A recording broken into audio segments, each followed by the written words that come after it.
link in the chat for anyone else that wants to come on, like Chris Lesko, who was here a minute ago, if he wants to drop in. I think we have enough space, or Frank, whatever. But I think the limit is 6 people. But, okay, go ahead. Keith Preston, anarchist, thinker, and writer, right? That's me. Okay. Tell us a little bit about what you stand for. Well, I've been an anarchist for about 30-some years now, since the 1980s. I was actually an anarchist back during the Reagan era, so I go pretty far back as far as my anarchism. And I've probably written about half a dozen books on themes related to anarchism, or at least peripherally connected to anarchism. I've been running the website Attack the System for about 20 years now, attackthesystem.com. And I've had my hands in a lot of different things. I've been in a lot of different kinds of movements and tendencies over the years, over the past 30 years or so. And I suppose it really comes down to, what do you want to know about? I've done a lot of things, but what is your audience interested in? What do you want to hear about? We don't have an audience, so whatever. We have 3 people watching. So. Okay. Yeah, so, but hopefully when we share this around afterwards, we'll get a few people after. That's usually how it works, yeah. So I guess one thing is I wanted to point out is you've been completely nuked off of most social media. So apparently you are a genuine threat to the American empire. Can you talk a little bit about what happened with that? Well, for a good number of years, I was on Facebook.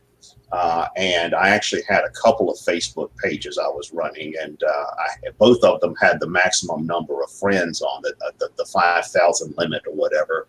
And I also kept my pages public, in the sense that pretty much anybody who wanted to could show up and read them and post them. So, they operated really more like a website or something like that in that respect.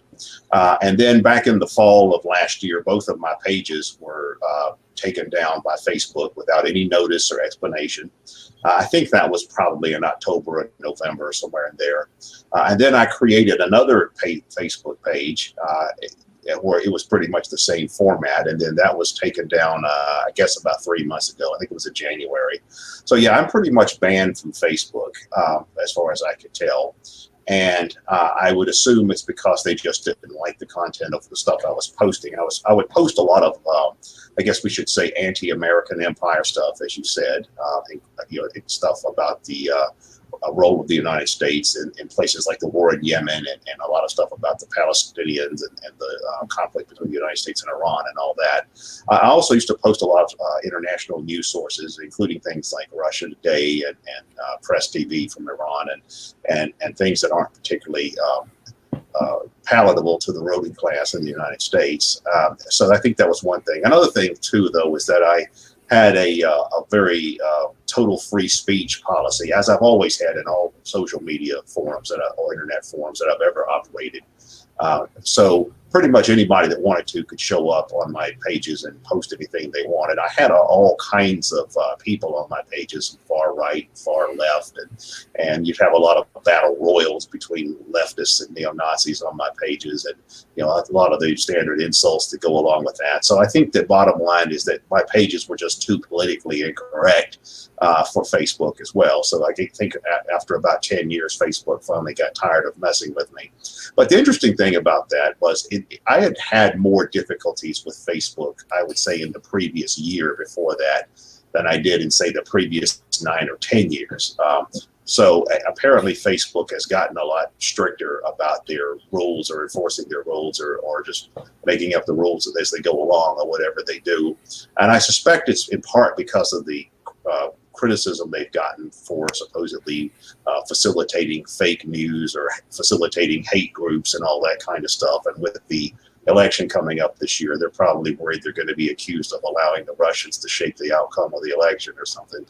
But in a nutshell, yeah, I'm pretty much kicked off of Facebook, although I can't really say it's any great loss, because it's something I haven't really missed. I haven't really missed being on Facebook. I have the website, attackthesystem.com. So most of the blogging and all that I do there now.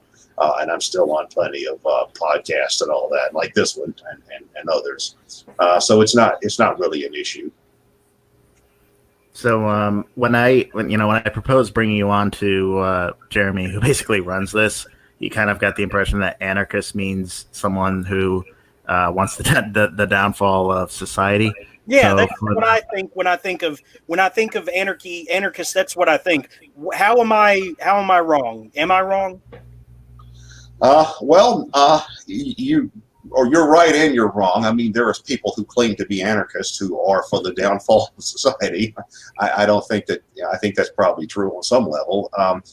But no, anarchism is a philosophy that goes back for, I would say, 150 to 200 years.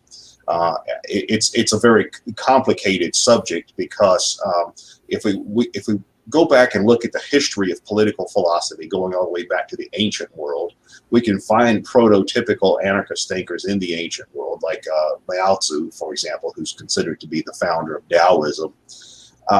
So we can go back and look at ancient Chinese philosophers and ancient Greek philosophers, and we can look at thinkers and as well as movements that existed throughout the Christian era, the medieval era, within medieval Islam, all kinds of places. And we can see prototypical anarchist thinking. And then in the around the period of the Enlightenment, we start to see modern anarchist thought developing. We see thinkers like William Godwin, for example, the English radical philosopher from the 18th century. And then we also see the first person to ever call himself an anarchist, who was Pierre-Joseph Proudhon, the French economist from the early 19th century. And anarchism actually starts to become an actual movement in the 19th century. And on into the 20th century. And at one point, it was a very large movement. In the late 19th and early 20th century, it was a very large movement. It was larger than Marxism at the time. And anarchists were involved in the radical labor movement, and they were also involved in the anti-colonial movements in the colonies, in the old European colonies. Anarchism died down a bit for a variety of reasons in the 20th century. Number one, the state repression and the wars that happened during the 20th century, the World War II, World War I, that gave the states everywhere a pretext for attacking and suppressing anarchists. There were also a lot of anarchists who were very well known and very influential in different fields. I see you're flashing a picture of Emma Goldman on the screen there. That was one of many. And then in the 1960s and 1970s, you started to see a revival of interest in anarchism, at least on the fringes of certain movements, like on the fringes of the New Left or on the fringes of the New Right. Since then, anarchism has once again sort of proliferated and metamorphed into really a lot of different hyphenated movements. I read a discussion once of anarchism where someone was saying, well, there are about as many different types of anarchism as there are other ideologies put together. And I think that's probably true up to some point, because really nowadays people who claim to be anarchists usually identify with some kind of hyphen. There's some kind of, they're either anarcho-capitalist or anarcho-communist or anarcho-syndicalist or anarchist feminist or something like that. And often the hyphen is considered fundamental to their own anarchism. So it's like anarchism is like this collection of different tribes or sects of people who perhaps have in common a disdain for the state or disdain for institutional authority on a general level. But other than that, it's a hugely divergent philosophy that in some ways contains a lot of paradoxes, because on one hand you have people who favor total individualism versus anarcho-communists for total collectivism.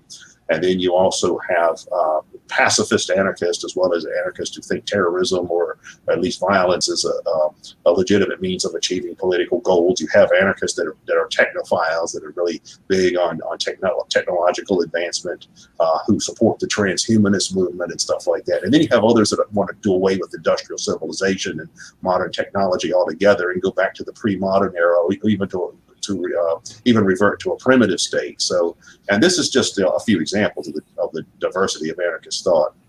For people, though, that are interested in anarchism as a philosophy, there's a book I'd recommend called Demanding the Impossible. Demanding the Impossible.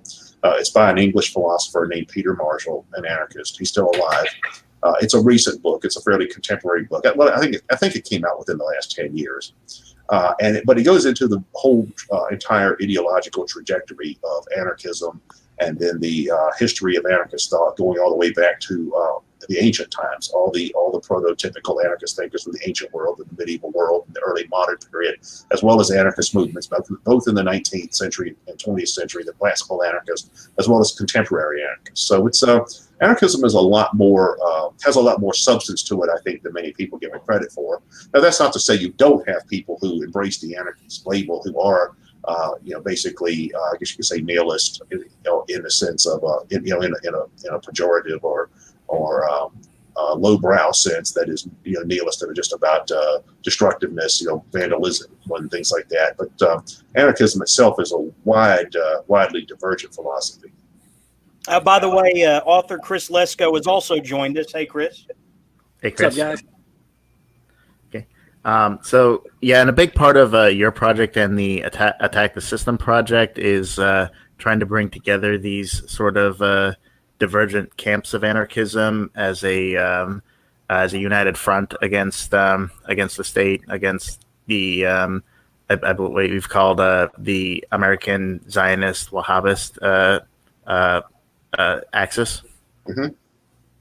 Yeah, well, what you just described is multiple ideas really wrapped up into one. But yeah, when I started Attack the System about 20 years ago, one of the reasons I did so was to create an umbrella for all the different hyphenated forms of anarchism, which I saw that there were so many different types of anarchism and that they overlapped with each other and also conflicted with each other. So I was interested in developing some kind of project that would be an umbrella for all the different kinds of anarchists. And also, I also started to notice that there were a lot of other people and other movements and other ideologies and philosophies that had similar ideas in many ways, and I wanted to create a forum that could sort of be an umbrella for all that as well. And that's kind of what Attack the System is today. Based on the communication I get from readers of Attack the System, I'd say our audience is probably about 40% left-wing, quote-unquote, anarchist, including a lot of different hyphenated tendencies. That tends to be spread out among a lot of the different hyphenated tendencies, syndicalists and ANCOMs and mutualists and all that. And then there's probably about another third of our audience that are non-anarchists and don't identify as anarchists, but are just simply interested in what we do. And then the rest are probably anarchist outside the left milieu, like anarcho-capitalist and national anarchist and anarchist with some sort of religious orientation or something like that. So it's a pretty diverse audience that we have. And then we have a wider, more peripheral audience of people from all different kinds of backgrounds. Yeah, you mentioned what I call the Anglo-American Zionist Wahhabi Empire. That has to do with the analysis of international relations that I hold to. I think that a very good book on that topic was Empire, that was published about 20 years ago by Michael Hart and Antonio Negri. There are a couple of post-Marxist thinkers that I think outlined to a large degree how the global system works on an international level. And they talk about how you have all these different kinds of component parts within this international ruling class, whether it's transnational corporations or whether it's these international financial organizations like the IMF and the World Bank and the WTO and stuff like that. And then the American empire is sort of the military arm of that. Now, they were writing in the late 1990s which was about 10 years after the end of the Cold War, and the American unipolar hegemony was really at its peak. I would modify their thesis somewhat to say that what we really have today is a kind of international ruling class that has a number of different factions, and I would say that what I call the Anglo-American, that is the American, Western European, NATO axis, in collusion with the Gulf states, like the Wahhabist states like Saudi Arabia, and also Israel, the Zionists. All of those are essentially the dominant faction, I think, within the international ruling class. You've also got an insurgent Eastern faction. You've also got the BRICS axis, for example, the Russian, Chinese, etc. axis that is somewhat of a increasingly self-assertive dimension within global capitalism. But I think the analogy that I like to use is the way organized crime works. For example, if you're familiar with the structure of organized crime, traditional organized crime in the United States, you've got the New York Mafia, which are basically the elite of organized crime. And then you have the 5 biggest families, which are the Lucisis and Bonanos and Gabinos and a couple others. And then they're governed by this thing called the Commission. It's sort of a council of mafia leaders.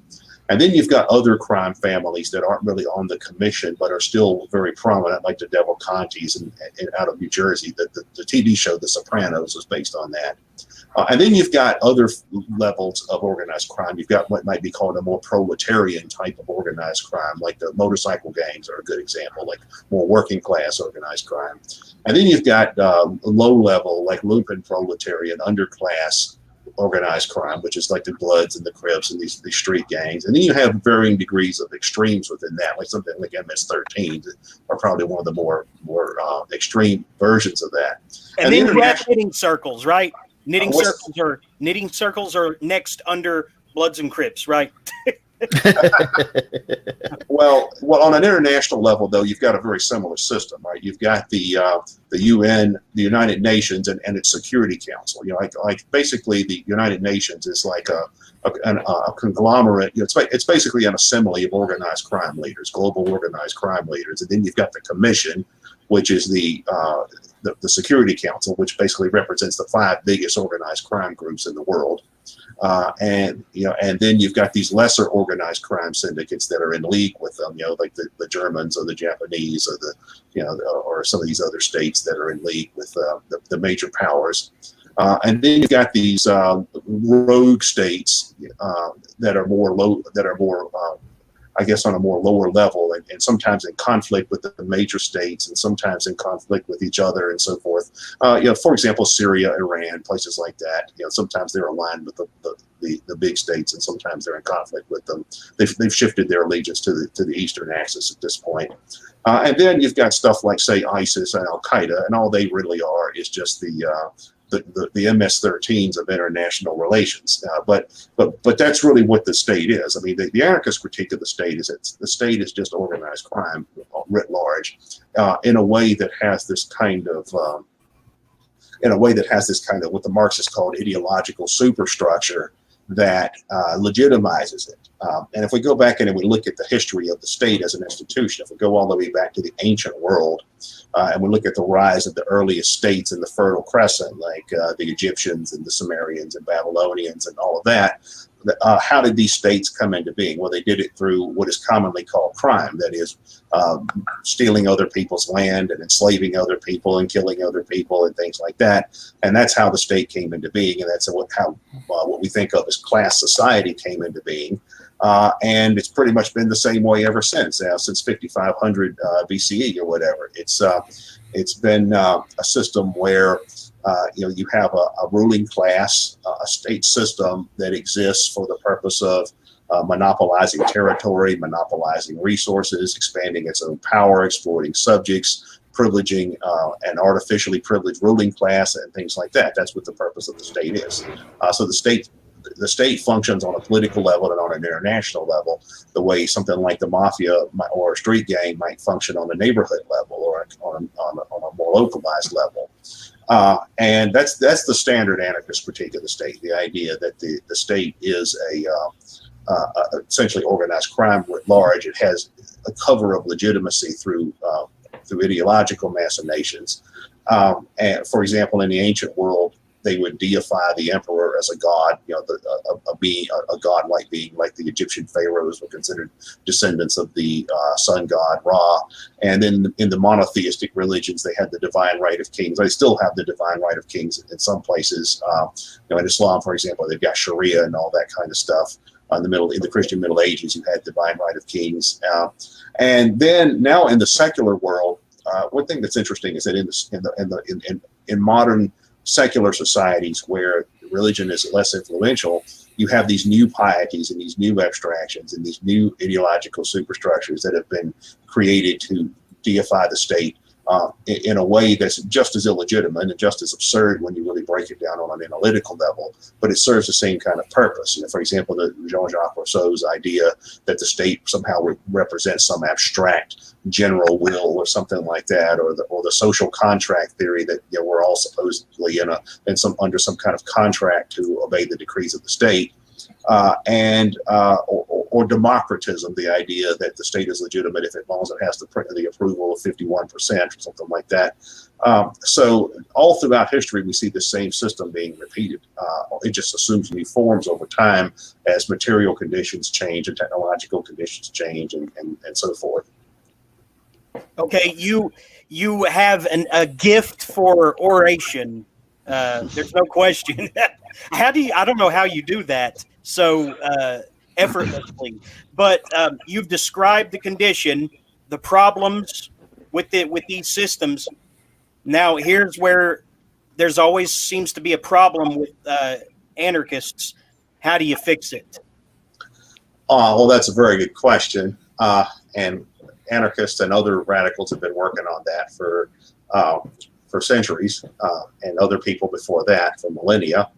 But I think that the main point of view, the main thing I would emphasize there is to simply delegitimize the state's or the ruling class's ideological superstructure.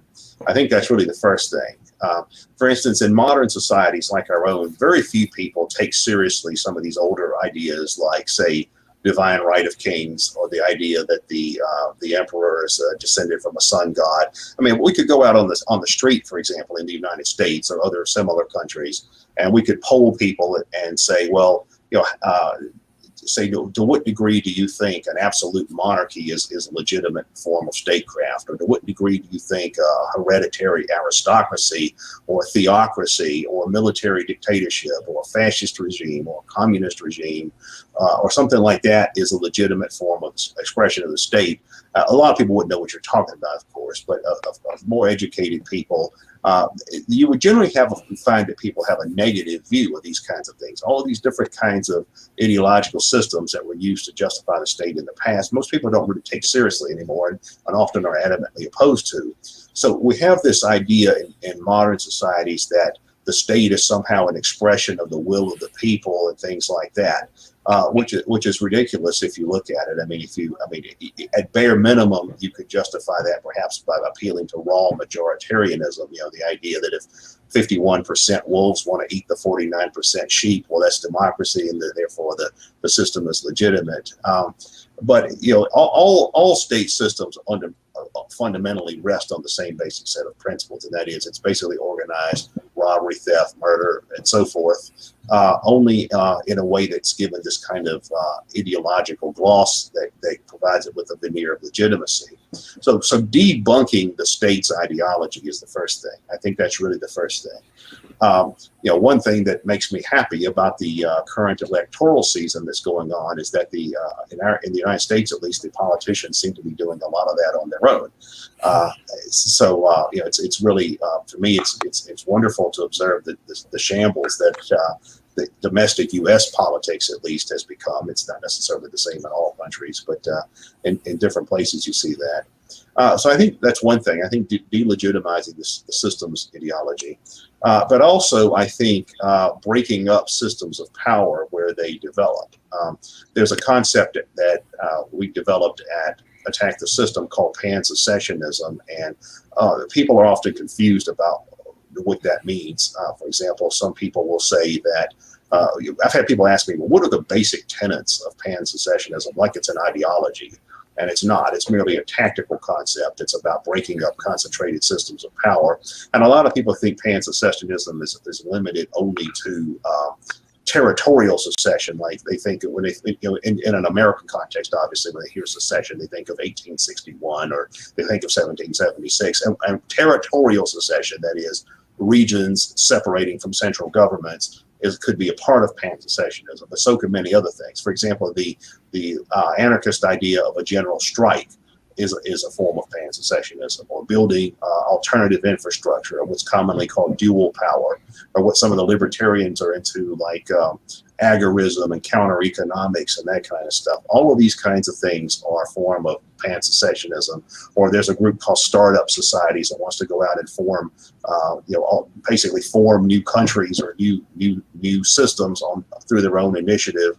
Or you have migratory projects like the Free State Project, which was a libertarian group in New Hampshire, and there's other things like that as well. Any of these kinds of things that involve either disengaging from the system, or perhaps localized groups, withdrawing from larger, more centralized groups, or smaller groups withdrawing from larger groups. Any of that kind of stuff constitutes the wider pan-secessionist strategy. But the interesting thing about it is that we don't really have to have a singular ideological model for this. There's all kinds of people and groups with all kinds of beliefs, including people who think of themselves as anarchists and people who don't, who practice or advocate for many of these kinds of things. But the core idea is breaking up systems of power.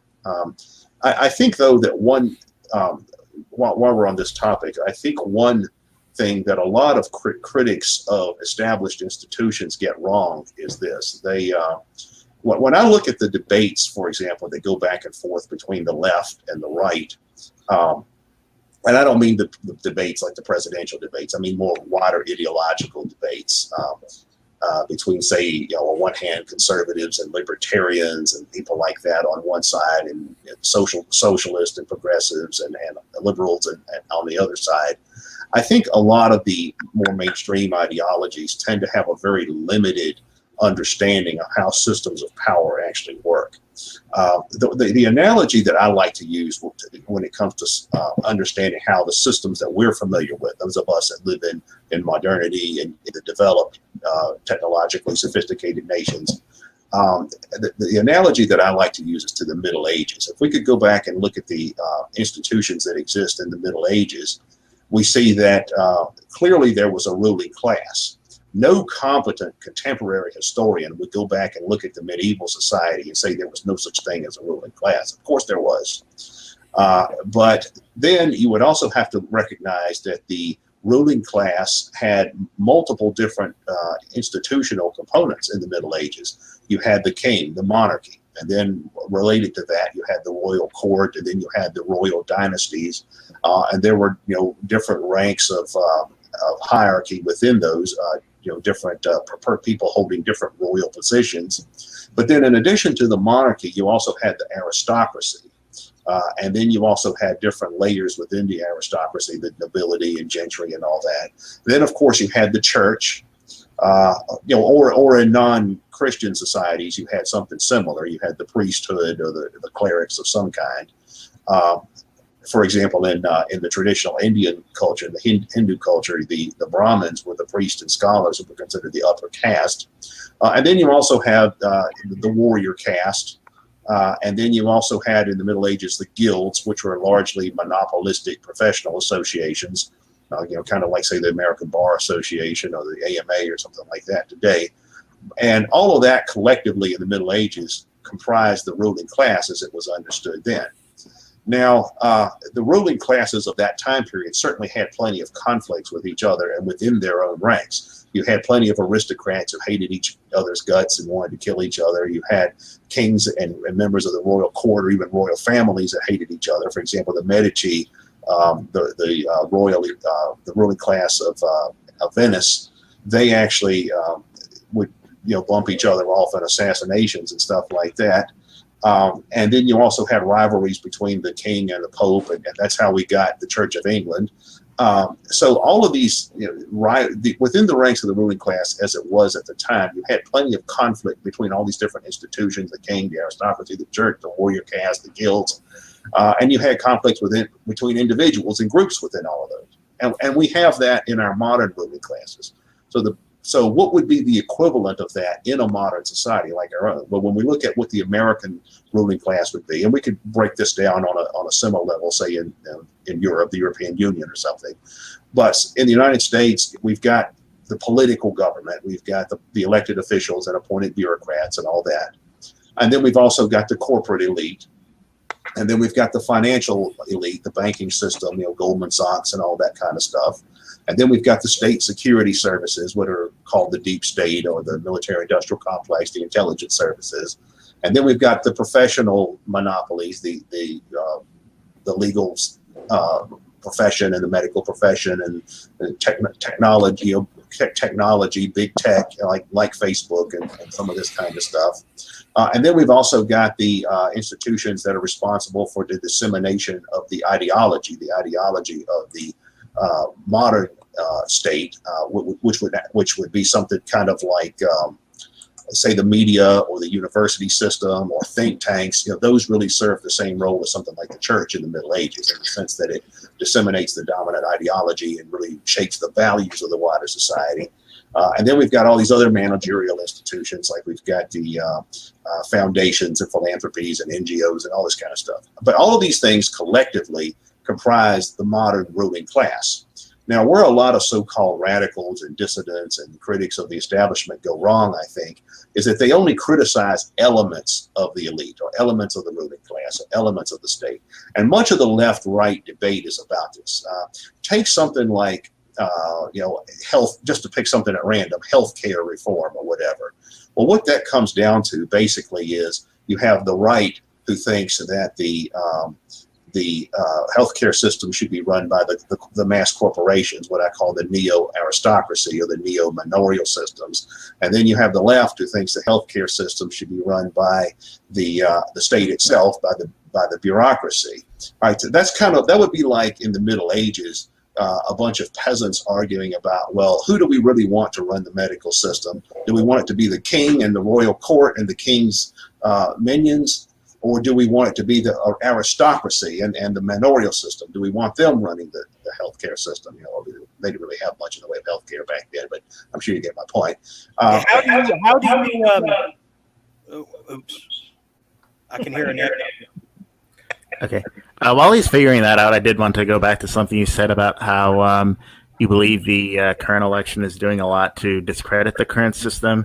And it definitely seems that way. The Democrats are going out of their way to run someone who has obvious dementia, the way they let Bloomberg buy his way into, as far as he did into the Democratic Party. That almost seems like ripping off the mask and saying, yeah, this is about billionaires and the powers that be. Maintaining control over the system. It has nothing to do with the interests of the American people. Well, yeah, I mean, that's obvious enough. And it really is interesting how the system, it's almost like they're not even trying anymore. They're not even trying to keep up the charade anymore. The analogy I've always liked to use when it comes to the American electoral system is to professional wrestling. If you watch, the professional wrestling, like the WWE or some of those shows, the people on this show are intimately familiar with that. I am. Yeah, so I yeah. am. Oh, okay, good. All right, so you'll get this then. You'll appreciate this. Within professional wrestling, of course, what you have is a business, a promotion. And you have these characters, these entertainers that are playing a parts, like the Dr. Death versus the Son of Sam or something like that. And so you have these characters, and they're but these are just individuals, actors. They're sort of a combination of actors and acrobats, and they're playing a role. And they're pretending like they're rivals with each other, and the outcome of this is scripted or predetermined. And meanwhile, you have the announcers, the play-by-play announcers on these wrestling programs that are pretending like this is a real sport. There's really a contest going on, as opposed to being something more like a play. And I think that's how the U.S. electoral system works to a large degree. It's you have these two parties, the Democrats and Republicans, who are basically nationalized entertainment companies. That's really what they are. They're nationalized entertainment companies. And they put on these shows called primaries or elections, and they roll out these characters that are, pretending to be, Mr. Progressive or Mr. Conservative or whatever. And they're engaged in this kind of context that's very limited in terms of its parameters. It takes place within very limited parameters. And then you have these media commentators, all these talking heads on Fox and MSNBC and CNN and ABC and all that, who are pretending like this is, the fate of the world depends on all this kind of stuff. In reality, they're just trying to appeal to their own little niche market and keep the hype going and keep everybody agitated over this kind of stuff. And that's really how the electoral system works. It's like this, it's like the WWE versus the WCW or something like that. And then, the fans at home are supposed to, it's almost like, it used to be more like wrestling during what they call the kayfabe era, which back in the, in the pre-Vince McMahon era, they used to try to make you believe that wrestling was real and that it was a real sport, and they protected the business very ruthlessly. Nowadays, they don't really, go through the motions with that. They just say, they basically let you know, this is just a glorified theatrical production. And that seems to be the direction the electoral system's going in. It's like they're not even trying anymore. They're not even bothering with kayfabe anymore.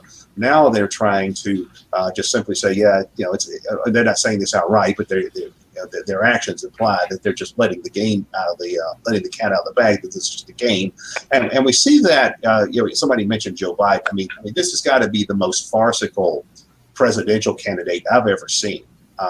Now I will say the way that the electoral system is going now is in some ways more interesting because, for all of my life, I'm used to I remember every election going back to 1972, the Nixon McGovern election. And it used to be that in U.S. elections were just extremely boring. You have, boring centrist guy A versus boring centrist guy B, and that's it. You're supposed to, care who wins this thing, all right? Nowadays, we are getting more interesting characters in many ways. Donald Trump, whatever else could be said about him, is an interesting character. The fact that the Democrats are actually going to put a dementia patient up as their candidate and think this is going to be a winning strategy for them is certainly interesting as well. Don't you think that it's possible that somebody else is going to move into that spot if he's declared unfit to serve, mentally or something? Don't you think that whoever he chooses as his running mate or someone pulling the strings behind the scenes could step in? Yeah, I think that this is what I think happened with the Democratic Party. The Democratic Party elites, I think, pulled every string to make sure that none of the maverick candidates or perceived maverick candidates actually turned out to be the winner. I mean, we saw, for example, in some of the debates, they would actually turn off the microphone of people like, say, Marianne Williamson or Andrew Yang, and they went out of their way to try to keep Tulsi Gabbard out of the debates. Now, I see all those people as very moderate. I don't see them as radicals or extremists or revolutionaries. I see them as very much within the mainstream paradigm, maybe on the slightly left end of it. But they found even those people to be threatening enough that they tried to stack the deck in favor of the neoliberal candidates, the Bidens and Pete Buttigieg and Kamala Harris and those kinds of people. They went out of their way to make sure one of those people came out on top. And then ultimately, the guy, the veteran Biden, the guy who was the vice president and a senator for, half a century or so, I guess he's the next heir to the throne. So he gets his turn at the plate.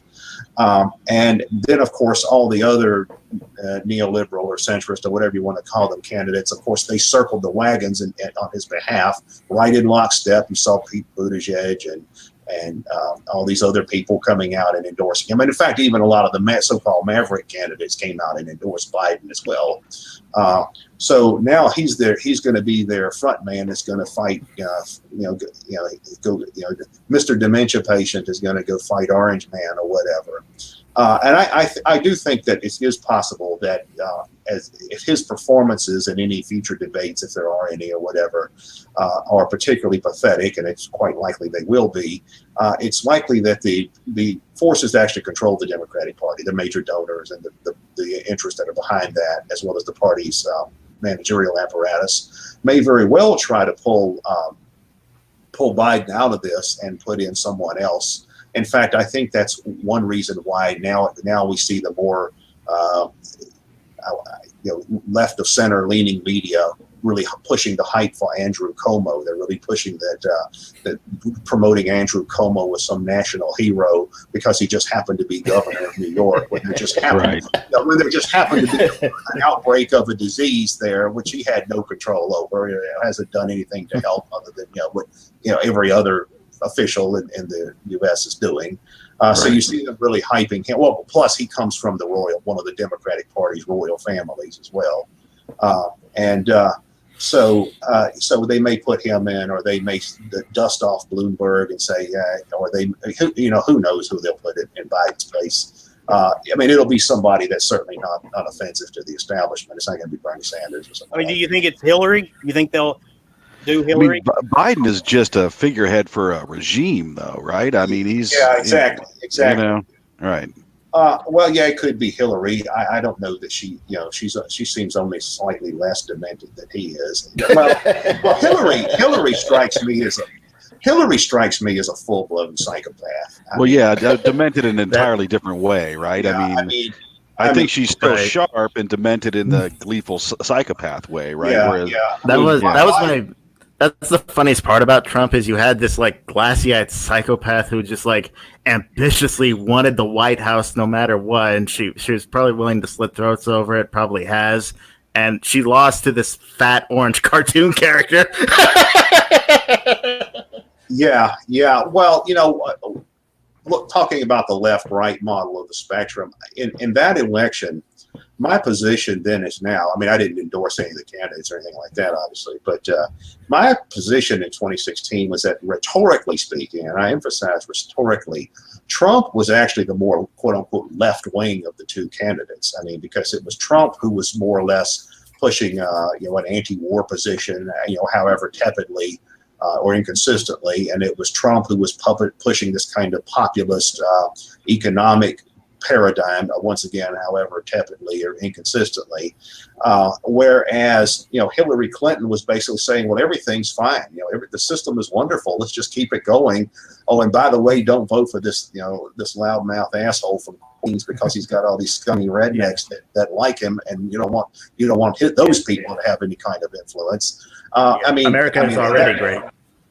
Yeah, I mean that essentially made her the conservative candidate in that election. The establishment candidate. I mean the one who says the system's great, let's not change it, and all these nasty, yucky common people. We don't want their Right. It was an underdog story, right? And everybody knows that's America's favorite story, right? So I mean, she was really setting herself up to fail. I've always wondered if he was a stalking horse, that maybe him and Hillary had some agreement that he was supposed to kind of shore up her competition, and then, kind of concede, bow out to her. And maybe he went rogue and got ambitious and, man, I can actually win this thing. I actually believe that. And I still believe that is possible in this crazy topsy-turvy, political arena that exists. I don't know. I think he's been plotting this for like decades, to be frank. He has been running since like 2000. Originally, he ran as an independent candidate, but I do recall there was like some evidence that came out that they were trying to push Trump because they thought like, well, if we can just get this fat orange cartoon character as the runner, there is evidence of that. Yeah. Yeah. Well, Trump has always been a very ambitious person. I mean, there's an interview with him. I guess it was back when CNN first started, which would have been around 1980 or 81, going back that far, when he's in his early 30s, and he's talking about the possibility of running for president or something someday. So this is 40 years ago, right? And he's he flirted with running as the Reform Party candidate one year, I think, probably about 20 years ago. So he's always had these kinds of ambitions. Now, I think when he got into the election in 2016, I don't think he thought he would do as well as he did, or that certainly he didn't think he'd actually become president. I think he did it more as a publicity stunt, or maybe he just thought, well, this is my last chance. I'm 70 years old now. If I'm going to do this, I better see if it works. And then, to his surprise, it actually happened. I think he was actually playing to win. Yeah, I think he started playing to win once he realized he had a chance. Once he realized, wow, people actually take this seriously.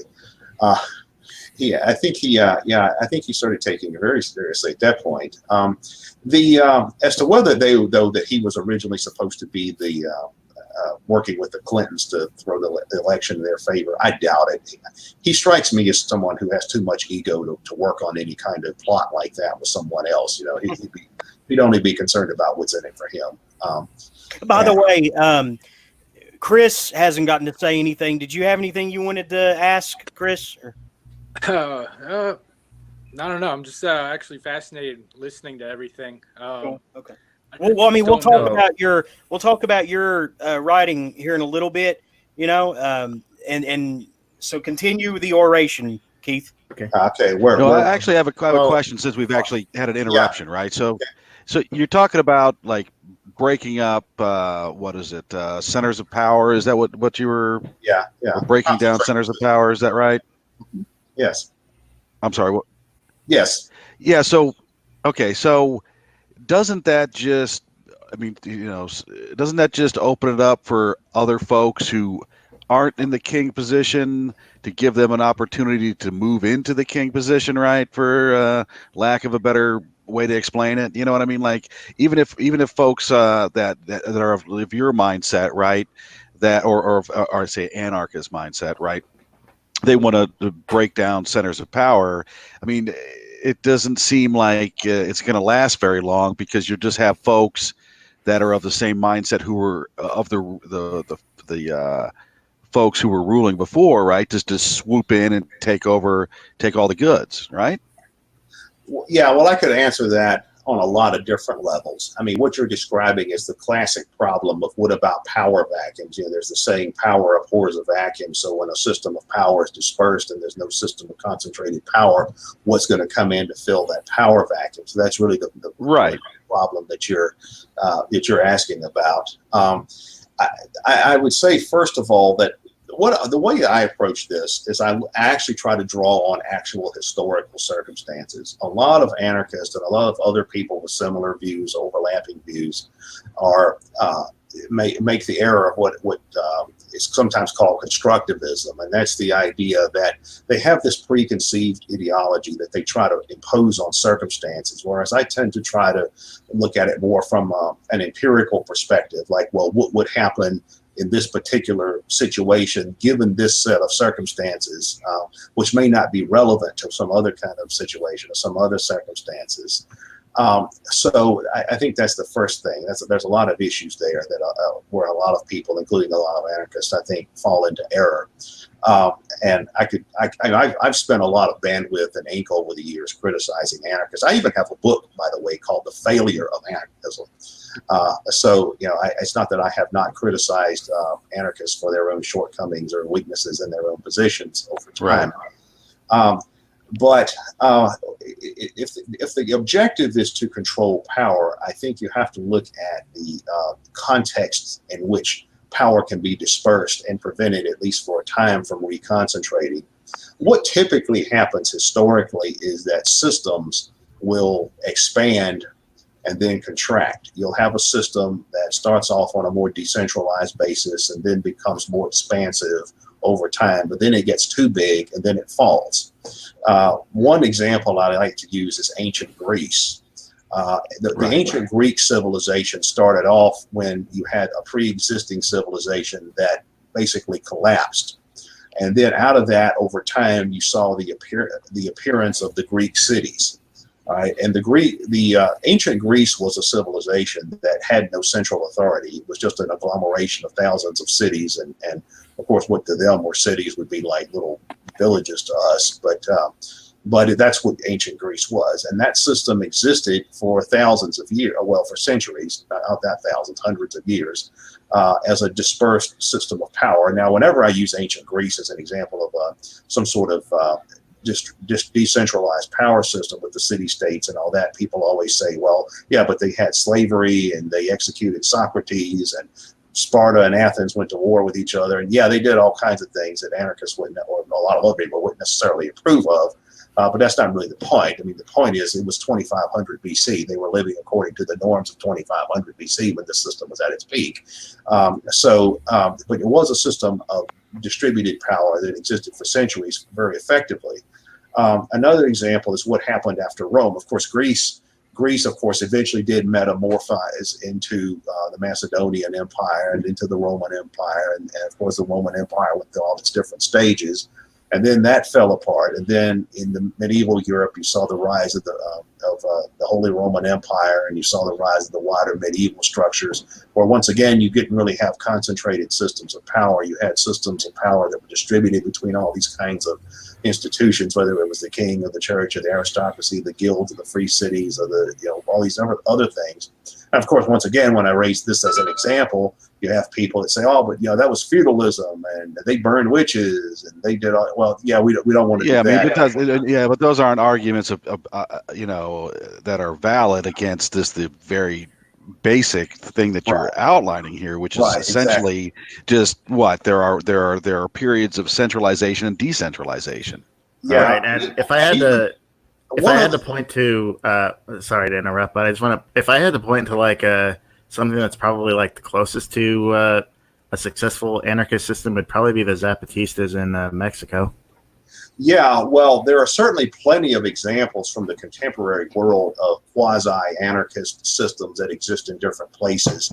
In fact, I did a talk in London a couple of years ago. It's available on YouTube. It's called Anarchist Communities, Past, Present, and Future, where I actually talked about this. I actually went into a lot of detail talking about all sorts of quasi-anarchistic or proto-anarchistic or semi-anarchistic communities or decentralized societies that had existed going all the way back to ancient times and in all different kinds of contexts. I talked about modern anarchist groups that have actually created their own autonomous enclaves with some degree of success, as well as movements like the Zapatistas or like the like Rojava in Syria, or like the Spanish Revolution, the anarchists in the Spanish Revolution, and all these other things. I mean, many of the utopian colonies from the 19th century.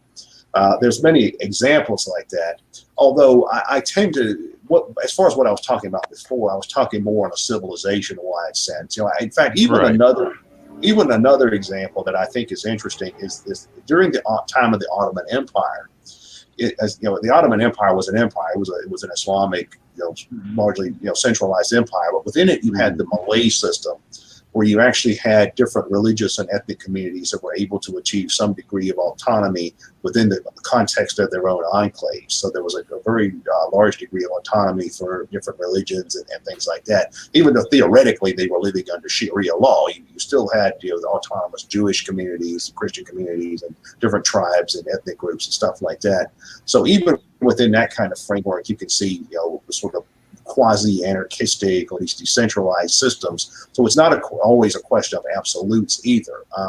And you find other prototypes of this from other places. I mean, even around the world today, you have a lot of micro states like Liechtenstein and Andorra, and you have places that aren't formally recognized as states but have a very high level of autonomy in different places as well. So there's all kinds of prototypes for that, even in the contemporary world. There's groups that have been able to carve out, or communities or institutions or whatever, that have been able to carve out some degree of autonomy for themselves. Now, the goal, I would say, with pan-secessionism and pan-anarchism and all these terms that I use, is the proliferation of that. You want to see systems of distributed power proliferate rather than contract. Right. I hear what you're saying. How technologically advanced could the human experiment get if we truly did have this decentralized power, right? I mean, it seems as if for big projects you need to have big organizing principles, whereas if it was widely dispersed, it seems like maybe we wouldn't be able to get to a certain level of technological advancement to, say, migrate throughout the solar system or something like that. Well, you have differences of opinion on that among anarchists and others with similar views. Now, you have some anarchists who believe that minus the limitations that are imposed by the state and by other kinds of institutions, that humanity is going to flourish, and that technological and development will actually accelerate, or scientific knowledge will accelerate, and human beings will end up colonizing Mars and creating this kind of Star Wars, Star Trek existence and things like that. There are certainly people who believe that. You have other anarchists that go the opposite way. They have a point of view that says, well, technology is part of the problem. They'll say that it's modern state systems and systems of concentrated power that have also created modern technology. But they'll argue that modern technology has not been a positive thing. They'll say it's actually been a source of our enslavement. We've simply become cogs in a machine. A very Ted Kaczynski type of philosophy. Right. I see somebody flashing John Zerzan on the screen. Yeah, he's within that genre. Those 2 points of view, Zerzan and Kaczynski, are fairly extreme. There's also less extreme versions of this. A lot of your more green, decentralist influence people have a similar view, and there are others as well. Patrick Sale sort of thinks in that vein. I am personally somewhat agnostic on this question, in part because I think it would be some of both. I think that minus some systems of concentrated power, you might see a technological regression, but then you also might see technological acceleration in other ways. For example, I could see a future world where we do have space colonies and we do have floating cities in the sky, and we do have climate controlled cities, under the Earth's surface or in the Arctic, or we have floating nations on the ocean or something like that. There are people that envision all these kinds of things, and I can see that happening. And I can see the opposite happening. I can see a lot of people going back and living more like they did in the pre-modern era, in the pre-industrial era, or even going back and living almost like a primitivist lifestyle. Very almost maybe a hunter-gatherer or merely agrarian lifestyle. Does anyone here really want that, though? Do they want to struggle that much for the rest of their lives? I don't know. I think that a lot of those people are probably all talk, right? I suspect quite a few of them are. Yeah, I that's kind of the impression I get. But I know other people who aren't. I know people who do seem to be serious or sincere about that for various reasons. Yeah, I mean, I personally am not a primitivist, anarcho-primitivist. I tend to have a favorable view of science and technology and things like that, within certain limitations. I mean, I don't worship that. I tend to think scientism is one of the many problems with a lot of modern thinking, but doesn't mean I'm opposed to science or to technology itself. Zach, you had something to say? I said I envy the Amish. He's a sin. I suppose. Somewhat changing the subject. You've been very critical of political correctness, what you call totalitarian humanism. I've only read the opening essay for The Failure of Anarchism, but you do argue that a lot of anarchists, especially ones of the leftist variety, have become overly focused on that to the detriment of opposing the state and even opposing capitalism. And like a good example of that is how anarchists were on the forefront of rights for homosexuals and so forth. And now is like in this election, we did have an openly gay man running, but it was a guy who was a corporate axeman who worked for the CIA and who worked for a company that in Canada was convicted of fixing prices for bread, which is something like a villain out of Dickens would do. So can you talk a little bit about that? Yeah, there's a lot to that. As long as I've been around people who call themselves anarchists, I always noticed that there was a propensity among a lot of anarchists to simply embrace the standard left progressive paradigm almost uncritically. And that was never my point of view. I mean, even when I was a young person, like 21 years old, and first started to hang out with anarchists and stuff like that and read anarchist literature and read about the Spanish Civil War, I was always somewhat disdainful of this idea that, well, anybody who thinks of themselves as an anarchist needs to just uncritically embrace this kind of modern Western left progressive paradigm as that and fuse that with anarchism as if that's the whole story. It always seemed to me that, just from my own, very limited reading of anarchist thought, 30 plus years ago, it always seemed to me that was a very narrow framework. But I would hang out with groups of anarchists back in those days, and I mean, we're talking about the late 1980s, and they're early 90s, and they're talking about the things they're against or for or against, and it was always the standard laundry list where we're against racism and sexism and gay discrimination, and we're against air pollution and being cruel to animals and all these other things. And I always used to think, yeah, well, we've got the Democratic Party for that. We've got the civil rights organizations for that. We've got the National Organization of Women for that. And it always struck me is that has nothing to do with anarchism itself. It has nothing to do with critiquing power. It doesn't even have anything to do with class struggle. It doesn't have anything to do with the idea of forming anarcho-syndicalist unions or worker communes or any of that kind of stuff that a lot of the anarchists of the left claim to be involved in. But and over time, interestingly, anarchism as a movement has actually grown since I first started out as an anarchist. I think it started in part due to the anti-globalization movement in the late 90s and early 2000s, and the anti-war movement in Occupy Wall Street. And coming from the other end, anarcho-capitalism has grown as well, thanks to the influence of people like Ron Paul and all that. So there are probably more people who identify as anarchists now than there were back then. But I've also noticed that with more people has actually become more an even greater focus, I think, on this kind of run-of-the-mill left progressive kind of paradigm, and in a way that's also become a lot more visceral. And this is something that I think the general left itself, not just the anarchist left, has. This is a direction they've gone in the sense that they've embraced this kind of what some people call the social justice warrior paradigm, and the fact that everything is racist, everything is sexist, nothing is ever good enough, and they have all these concepts like white-splaining and mansplaining and microaggressions and cultural appropriation and the whole laundry list of concepts like that.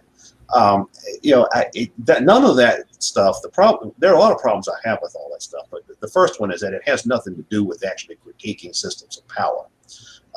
Very few of these people that whose work that I read or listen to their conversations seem to me to really have an actual critique of how the modern state works or how a modern class system actually works. Instead, they're just sort of attacking social currents that they don't particularly care for, or things that they just find offensive or objectionable. I mean, when I hear them, the social justice warriors, for example, saying, well, they're against racism and sexism. Well, to me, they might as well be a bunch of church ladies saying they're against burlesque shows and gambling casinos, because that's the kind of level it's on. It's no substance to it. They're not placing, I mean, it's fine to be against racism and sexism, but they're not placing that in any kind of context that involves any kind of socioeconomic critique or any kind of critique of systems of power in a wider sense. Even the ones who claim to be influenced by Marxism or traditional anarchism or something like that, it always strikes me as having a very limited analytical framework that they're utilizing. And a much bigger problem, though, is the fact that, and it gets back to something one of you were saying before, and that is concentrated power is concentrated power. Systems of power are systems of power.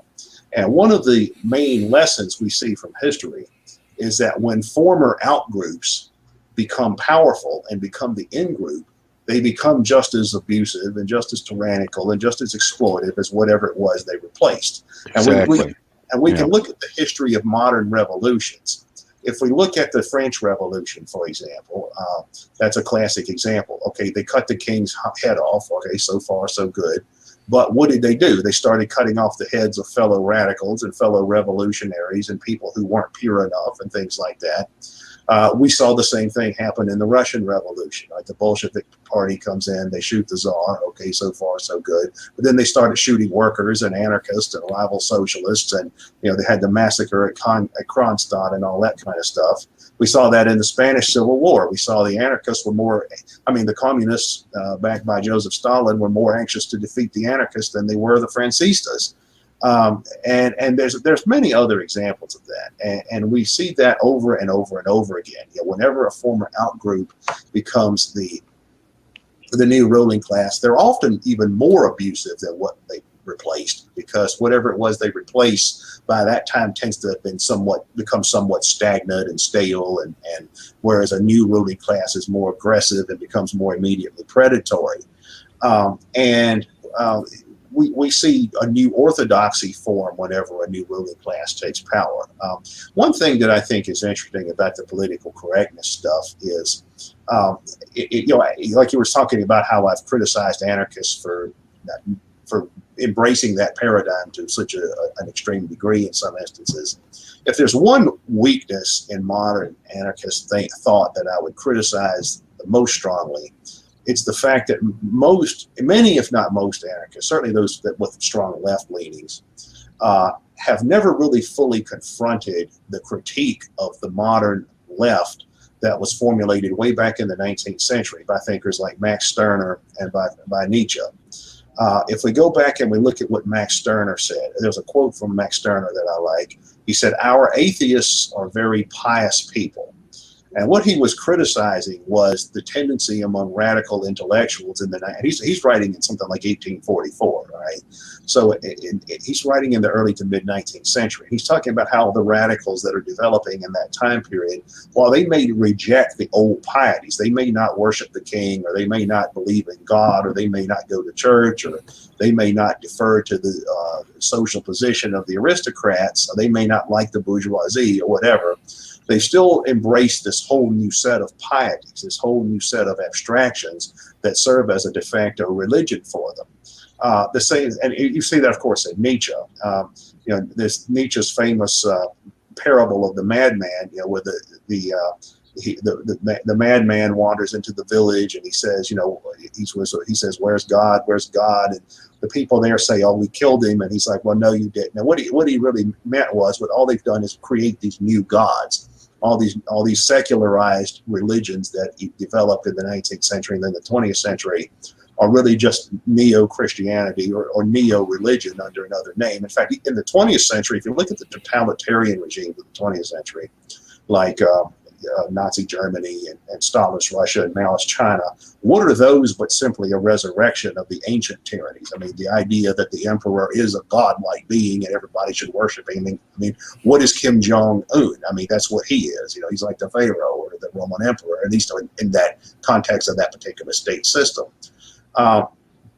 So the real problem there is systems of power itself, not just the fact that the wrong people are in power. Well, the idea, we don't want the king in power, we don't want the aristocrats or the church in power. We're going to put people who are supposedly enlightened by ideology in power, and they're going to make everything right. And we see that repeating now. Right. It's just resentment and jealousy driving it, right? They're not really critiquing. They just want the reins of power themselves. They're not really critiquing the system per se, right? They just want it for themselves. Yeah. It's the mentality of more female drone pilots. Yeah. Well, I saw an article a while back. It was about how many weapons manufacturer firms, that are part of the military-industrial complex, how many of those have female CEOs now? Or another example is Gina Haspel. The CIA now has a female director. Right. I mean, I know even when Hillary Clinton was running for president, there were so many, from the left or say, well, we're going to get the first woman president. I mean, the fact that she's a psychopath doesn't matter. Just she's got genitalia, as far as we know. That's all that really matters. And Barack Obama too. I mean, I call Barack Obama George Bush III. There was George H.W. Bush the first and George W. Bush the second, and then there's Barack Obama, also known as George Bush III. The same thing with him. I mean, the fact that this guy's skin is a little darker than what most presidents before had, that somehow makes him some kind of hero or something like that. It's just a really it strikes me actually as a very retrograde way of thinking. It strikes me as a very tribalistic and really kind of a reactionary way of thinking. The idea is somebody somehow enlightened because of their skin color or their genitalia or something like that. Right. It's the magic Negro thing. Yeah. But I'm pretty conservative. But on that election night in particular, before we saw the 8 years of his, terms play out, I could empathize, how it must feel on the other side to finally see one of their own, elected. I could at least, vicariously understand why it was a big deal. I gave him a chance, and I wasn't terribly impressed with him, but I could at least understand vicariously how that was an important night for people, of that persuasion, of that cult. Persuasion. Not persuasion. I didn't mean that. Cult. Well, I know what you meant. But see, that's part of the problem. That's part of the problem in that it's just a matter of Jeremy, you're expressing part of the problem. reverence for symbol. All right, I could certainly understand how an African American would look at the election of Barack Obama and say, "Wow, this is historic." Who ever thought a black man would be president of the United States? Even if he governs just like George W. Bush, right? But yeah, I mean, if you could go back and, say if we could get in our time machine and go back to the 1950s and take an opinion poll of people on the street and say, do you think, what do you think of the idea of a black man being president in the future? And a lot of people would say, hell no to that. And other people would say, well, they don't object to it, but it's something that would never happen. So that's certainly understandable from that kind of perspective. Yeah. So, but I also think it's part of the problem in the sense that it does ultimately come down to mere symbolism. And it comes down to this idea that, identity politics or whatever outside of any kind of real critique of systems of power ultimately fails because that's what you get. You get, first black president who's basically just George W. Bush with darker skin. Or you get someone like Hillary Clinton who's got doesn't have a penis, but, doesn't have a conscience either.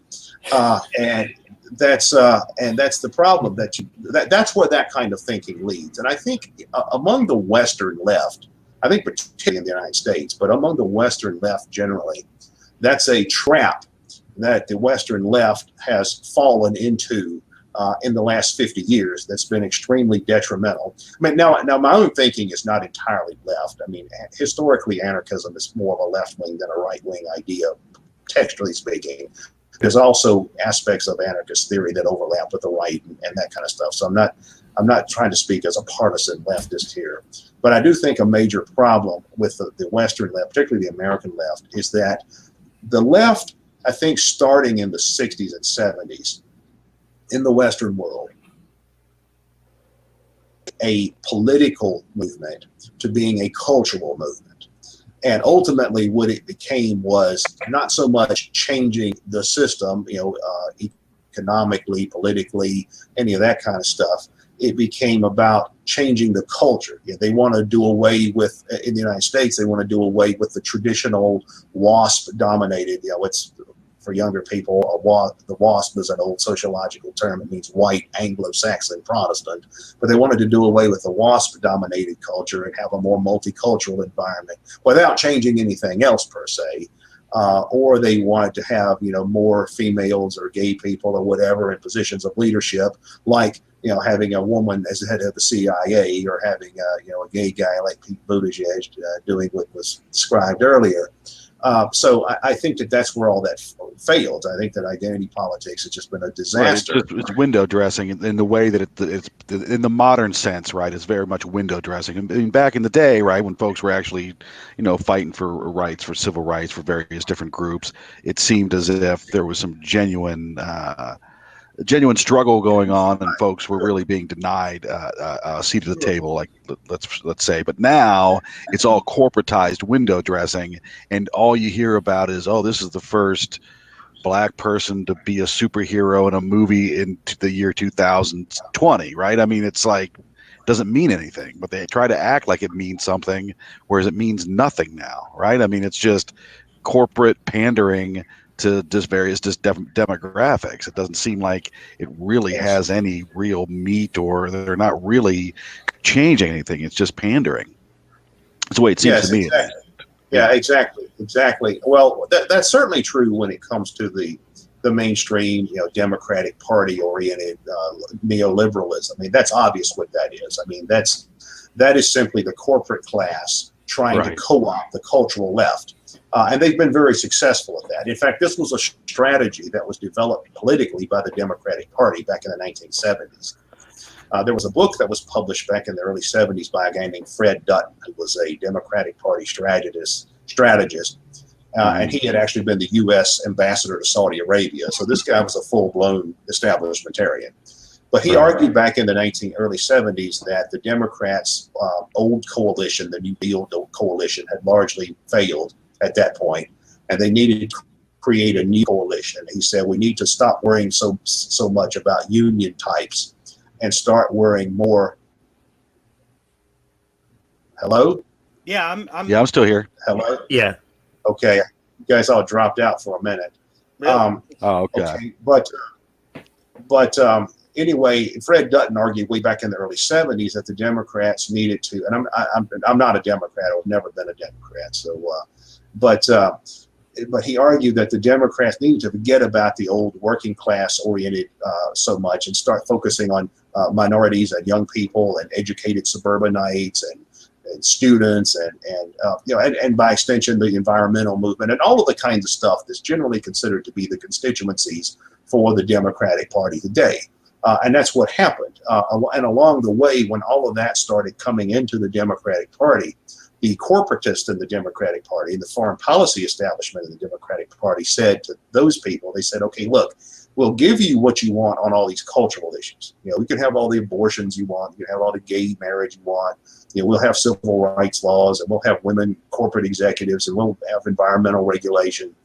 But you can't say anything bad about capitalism. Or you can't undermine the interest of the empire. And that's ultimately how you got Bill and Hillary Clinton. That's what they were. Was what they called a new Democrat. And basically that meant he was a Republican, except he was a liberal on social questions like gay rights. That's really what a new Democrat was. And we've seen the Democrats continue to pursue that ever since. I mean, we see them doing that now. I mean, they are being led by neoliberals like Schumer and Pelosi and all these other scumbags. And you have these more left-leaning Democrats, these Alexandria Ocasio-Cortez types and Ilhan Omar types. Although I don't consider them to be very radical, frankly. I mean, I'm like years from where they are. But you see these more leftward-leaning Democrats who are being very easily co-opted. I mean, now, I was seeing how Alexandria Ocasio-Cortez, she's now declined to endorse candidates that are trying to primary establishment Democrats, except for the ones that are like conservative who are anti-abortion or something like that, So she's already been co-opted, if she wasn't before. And this cycle continues, and it's become a new kind of conservatism.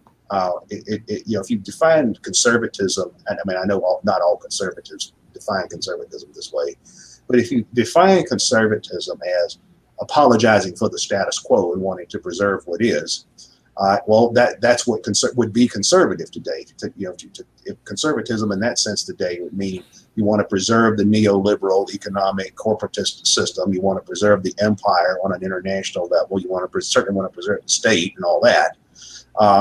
And then you also have this ideological superstructure that legitimizes that. And you use all of this cultural progressivism to create your ideological superstructure. And so you start saying things like, America is a great place because America has gay marriage. And there are people who actually will say things like that. I hear that kind of stuff all the time.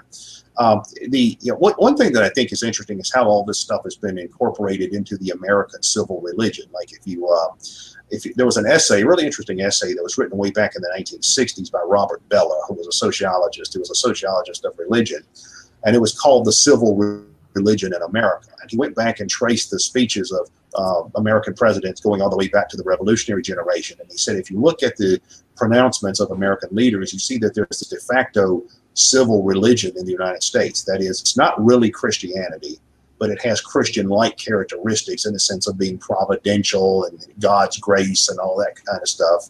And it's not really deism because it's somewhat more providential than deism, but it also has this kind of vague theism associated with it. And you see presidents and speech makers in the American political system making these kinds of quasi-religious pronouncements of, by the grace of God, America will be great, and yada, yada, yada. The civil religion. So it's sort of a hybrid of Christianity and deism, which makes sense because America was founded essentially by a coalition of Protestants and deists. So you have elements of both being incorporated into the civic religion. But I think what's happened since the 60s, when Robert Bellah was writing, is that this kind of cultural revolution that came out of the 60s has also been co-opted by certainly by the corporate class and the commercial class, and also has been co-opted by the political class, and it's been incorporated into the civil religion. For instance, with the race issue, what you see is a kind of redemption narrative that's been formulated, where, instead of the Christian redemption narrative where Jesus died for our sins, well, Abraham Lincoln died, to save the slaves from slavery, or Martin Luther King died for civil rights. It's this, or racism was this grievous sin in America's past that we've struggled to overcome and repent from, and all this kind of stuff, and that has found its way into the civic religion, and that's been extended into all these other things, into these, into this. It's in the past we were in the wilderness and we were practicing racism and sexism and homophobia, and we've struggled to overcome this, and now we've got it together. That has become part of the ruling class's self-legitimating ideology. Every bit as much as something like American exceptionalism and all the Horatio Alger myth and all that kind of stuff. And the problem with that, with a lot of people from the left, is they don't understand that. They don't really seem to understand the degree to which all that has been incorporated into the ruling class ideological superstructure, to the point that what they've done, and I think these left anarchists, some of them, these Antifa types and these social justice warrior types, they're sort of a parody of this. But what they've done is they've taken this idea and they sort of created the same idea, sort of a Plato's Forms version of the same idea. They don't really understand that what they're just doing is not only regurgitating the ruling class's ideological superstructure or the state's civil religion, but they're creating a fundamentalist version of it, a more extreme, more fanatical version of the same set of ideas. Don't you think they're kind of like trying to mythologize themselves in a really silly way? They're just basically live action role playing, like, oh, I can play dress up and hit someone with a baseball bat or something, or pelt them with rocks or milkshakes with like quick drying cement in it or something. They're just live action role playing. Basically, it's silly, right? Well, I think that applies to so-called extremists in the U.S. generally. I mean, if you look at the extremists from the right and from the left, I think that's what most of them are doing. Most of them are cosplayers. Yeah, people like Matthew Heimbach, those guys too. Yeah. Heimbach actually recently came out as he's apparently quote unquote reformed and is now an anti-racist. I'll bet. Yeah.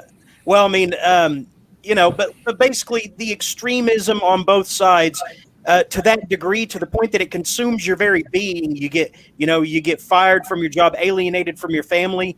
I think taking any kind of political, stuff that far, unless you're running for office, is a waste, isn't it? How do you, for instance, and this isn't an attack, but I'm genuinely curious. How do you take, and you speak very well for your position, how do you take that to, say, a Christmas party? Is that part of the conversation with, aunts and uncles and cousins at all? Like what you do and believe and what you write? Does that find its way into, family conversations at Christmas time or anything? Only in a very limited sense. What I have found personally, and this only applies to me personally, I'm not speaking for anyone else, but I found that I can pretty much get along with people anywhere on the political spectrum or cultural spectrum, with some exceptions. But generally, I'm big on trying to meet people where they're at. That's another thing that a lot of anarchists, I think, get wrong, is that they're more like the Jehovah's Witnesses or something. They're like evangelists for anarchism. I tend to go take the opposite direction. I tend to go and try to figure out, well, where do we agree on? Like what common points of agreement do we have? For example, my entire family tree are Republicans and evangelical Christians and Fox News watchers and stuff like that. I mean, there's maybe one or two people in my entire family tree who descend from that, and that's about it. Now I'm not particularly close to most of my relatives, so that's another issue. But But whenever I have discussed any of this with anyone from my family tree, I tend to focus more on the points of agreement, because we do agree on certain things. We do agree, for example, that Russiagate is a lot of crap. We do agree that the media goes out of its way to irrationally attack Donald Trump as if he's the root of all evil. We do agree on certain issues like the Second Amendment or something like that. We do think politically correct types are a bunch of dumbasses. So we start with that. I'll typically start with that, and then of course, I'll say, well, I don't really agree with this or that, the other thing. I'll say, well, guys like Sean Hannity and Rush Limbaugh, all they are just paid propagandists for the right wing of the ruling class, and all that kind of stuff, which people that are inclined in that direction don't necessarily agree with. But I also have worked quite a bit with conservative intellectuals like paleo conservatives, like Dr. Paul Gottfried is a good friend of mine. I get along with people from that milieu very well, because we do agree on many things. The people around, say, Chronicles magazine, and perhaps we may approach it from a different angle, but we also do find a lot of commonalities. I get along fine with people from the left that I actually know personally. The public battles between me and the left tend to be with people I don't actually know. But I've also found, though, that it's good to maintain a certain degree of separation between your personal identity and your political affiliation. And that's another issue I have with identity politics. For some of those people, it's everything to them. It's their political affiliation is all there is. It's their family, it's their religion, it's their culture. Whereas I see it as only one of many things. It's good to maintain some kind of balance, I think. How do you respond to the idea a lot of people put out that, especially I think this is a Marxist idea, the idea that everything is political, and if you're not always like me taking a political stance, you're supporting the status quo? What's your view on that? I think that's a very negative idea. The idea that the personal is political is an idea that was popularized by the proponents of this kind of cultural politics that I'm very critical of. Everything is not political.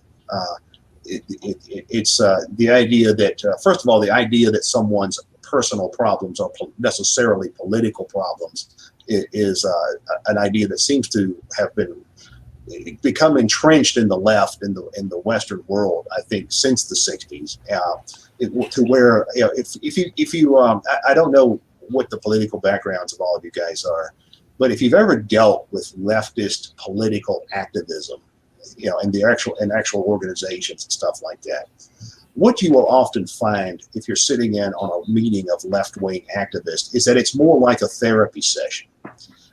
And it's more like going to group therapy for people who were beaten as a kid or trying to overcome alcoholism or something like that.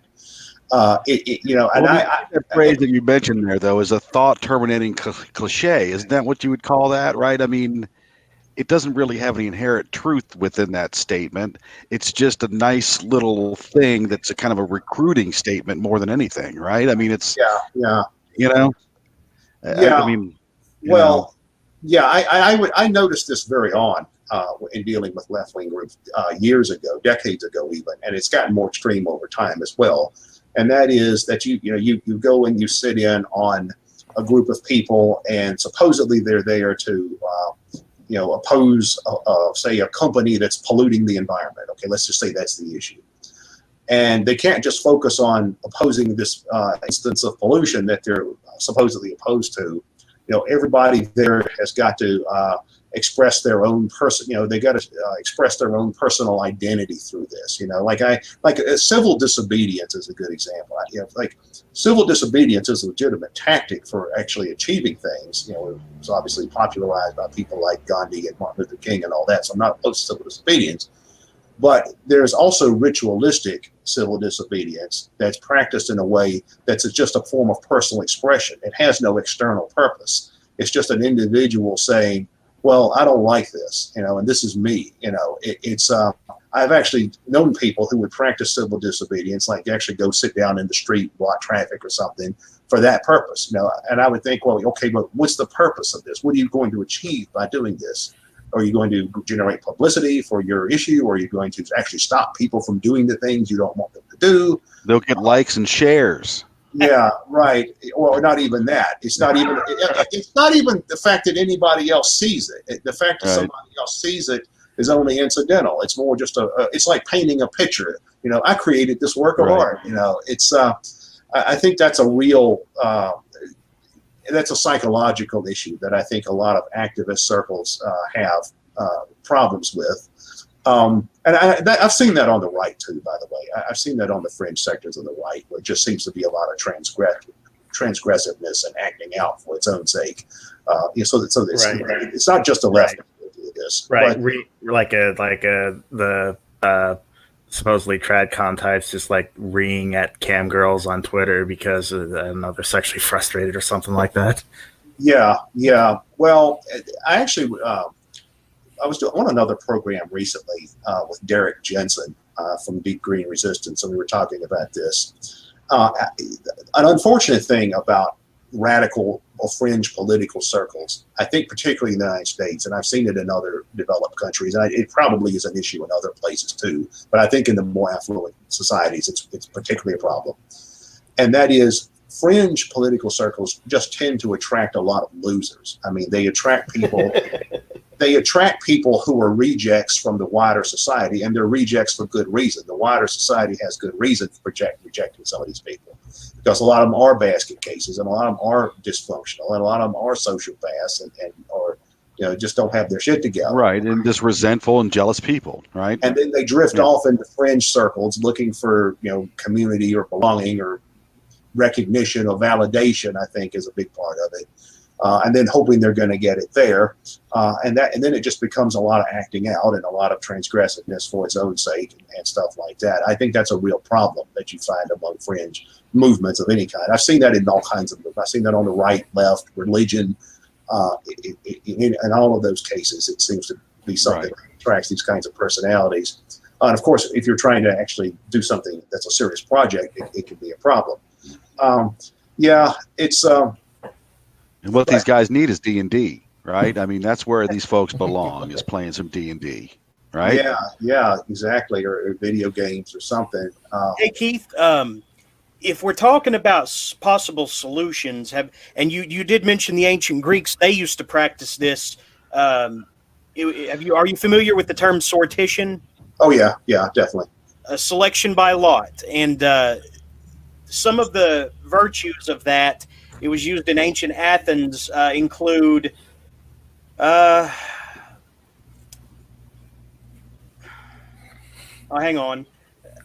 empowering ordinary people, loyalty to conscience, not to political party, anti-corruption, pure democratic results, and fair cognitive diversity, meaning an amalgamation of different ways of seeing the world and interpreting events within it. I think that would be a refreshing change from, people who think that they have a stranglehold on what is fact, particularly the left, and they relish, or they just take unlimited joy in debunking everything they don't like, quote unquote debunking. But cognitive diversity is something that I think should come back. And sortition, wouldn't that be a practical way back? Yeah, I think that's sortition is an interesting idea. There's also another idea called demarchy that some anarchists are interested in, and demarchy is basically the idea that you have particular groups that are assigned to particular tasks, but they don't really have any authority other than that. Like in a society, you might have, these people are responsible for determining how road systems are going to be planned or whatever, but they can't really impose their will by law or by the force of the state. It can only be done with the approval of the wider society or something like that. So the idea is to try to get around this kind of managerial elite system that we've seen develop in modern societies. There's a lot of ideas like that in circulation, and I don't know that there's any one that's completely correct. I think that there's a lot of different types of ideas that have different merits as well as detriments as well, limitations. But yeah, demarchy is one, and sortition is another. I've heard a lot of anarchists. The one thing I think about the idea of sortition that's interesting is that it essentially does away with some of the worst aspects of electoral politics, which, like modern electoral politics, and I think particularly in the United States, and it's true in other places. So it's true in Latin America. I've seen this in Latin America and in Asian politics. European electoral politics is so stale. But I think in a lot of democratic countries, you see exactly what Plato and Aristotle and thinkers like that warned against. And that was the idea that mass democracy really is nothing more than the rule of demagogues. It's the idea that, whoever is the flashiest salesman, essentially it becomes the leader because they're just able to hoodwink enough people, and of course the masses of people that aren't informed or educated or just don't care go along with this. And you certainly see plenty of examples of that from all over the world. Coming from all sorts of political directions as well, left, right, and all of that. So I think that mass democracy of the electoral kind that we see in modern societies is very limited in that way. So what's this other system you're talking about? Sortition? What was it? Sortition and demarchy. What's sortition though? What's that? Yeah, it's the drawing of lots basically, and it would encourage cognitive diversity, meaning that a person would be chosen by chance rather than any kind of bias. Kind of the way juries are chosen now. It's similar to the jury system. Right.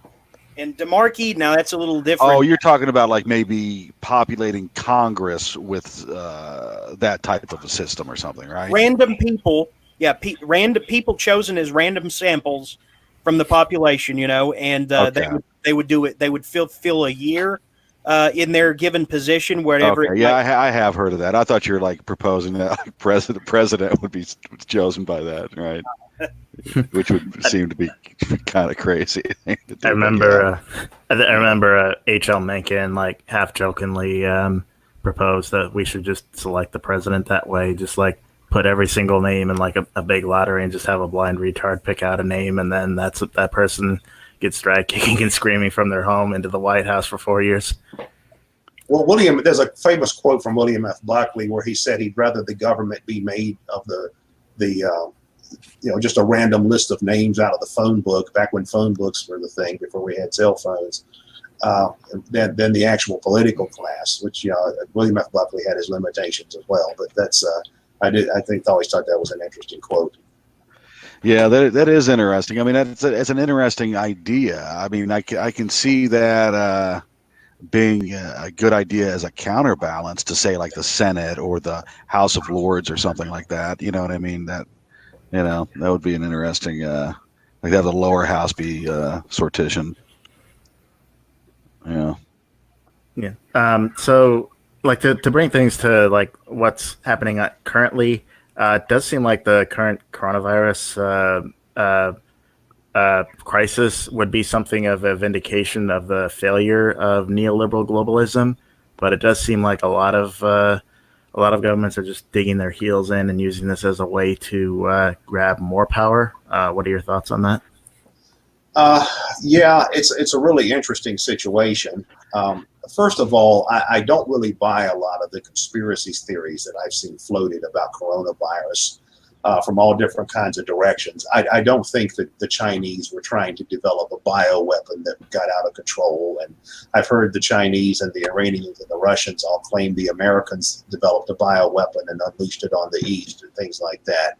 I don't see any evidence for that. As far as how this thing got started, if we look at the past, we see that plenty of bizarre diseases have come out of East Asia or South Asia. And I think there are reasons for that. I think it's number one, they have so many people concentrated there, and a lot of poor people and low standards of living and low health standards and low sanitation standards and low standards of cleanliness, and also food preparation practices are less than healthy in some of those places, which is to be expected in a society with a low level of economic development and technological development and all the things go along with that. And I think that combined with a large population breeds these kinds of weird illnesses like coronavirus and SARS and all that kind of stuff. And that's why we see stuff like that coming from that region from time to time. So I don't really think it's a conspiracy or something that somebody cooked up to screw over everybody else. And also another thing I'd say is that historically this kind of thing is not abnormal. In modern societies, we're not used to having epidemics of diseases where people have to be quarantined and that kind of stuff because to a large degree we have modern medicine and stuff that helps us get around that, vaccinations and all that. I'm sure I'm gonna get plenty of hate mail from the anti-vaxxers for this, but in the past, however, epidemics and pandemics were frequent and normal, and frequently people had to be quarantined for all kinds of illnesses. I mean, that's what leper colonies were about. Somebody had a serious contagious illness, so you just send them off somewhere to be quarantined. And it's not necessarily that the state by itself is trying to use all this simply for the sole purpose of engaging in a power grab. That's more of a side effect. Even if we had a world of nothing but utopian communes like Charles Fourier envisioned or something like that, we still have to have safeguards against contagious diseases. That's just a fact of life.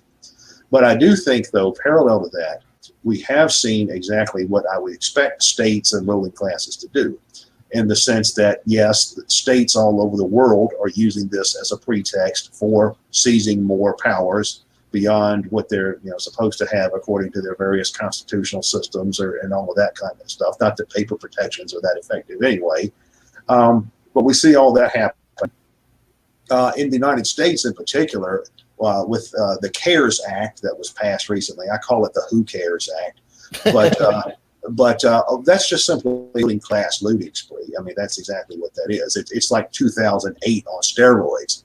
It's basically the ruling class getting together and saying, wow, this is a bad situation with this virus and, quarantining and all that. Give us money. That's really what this amounts to.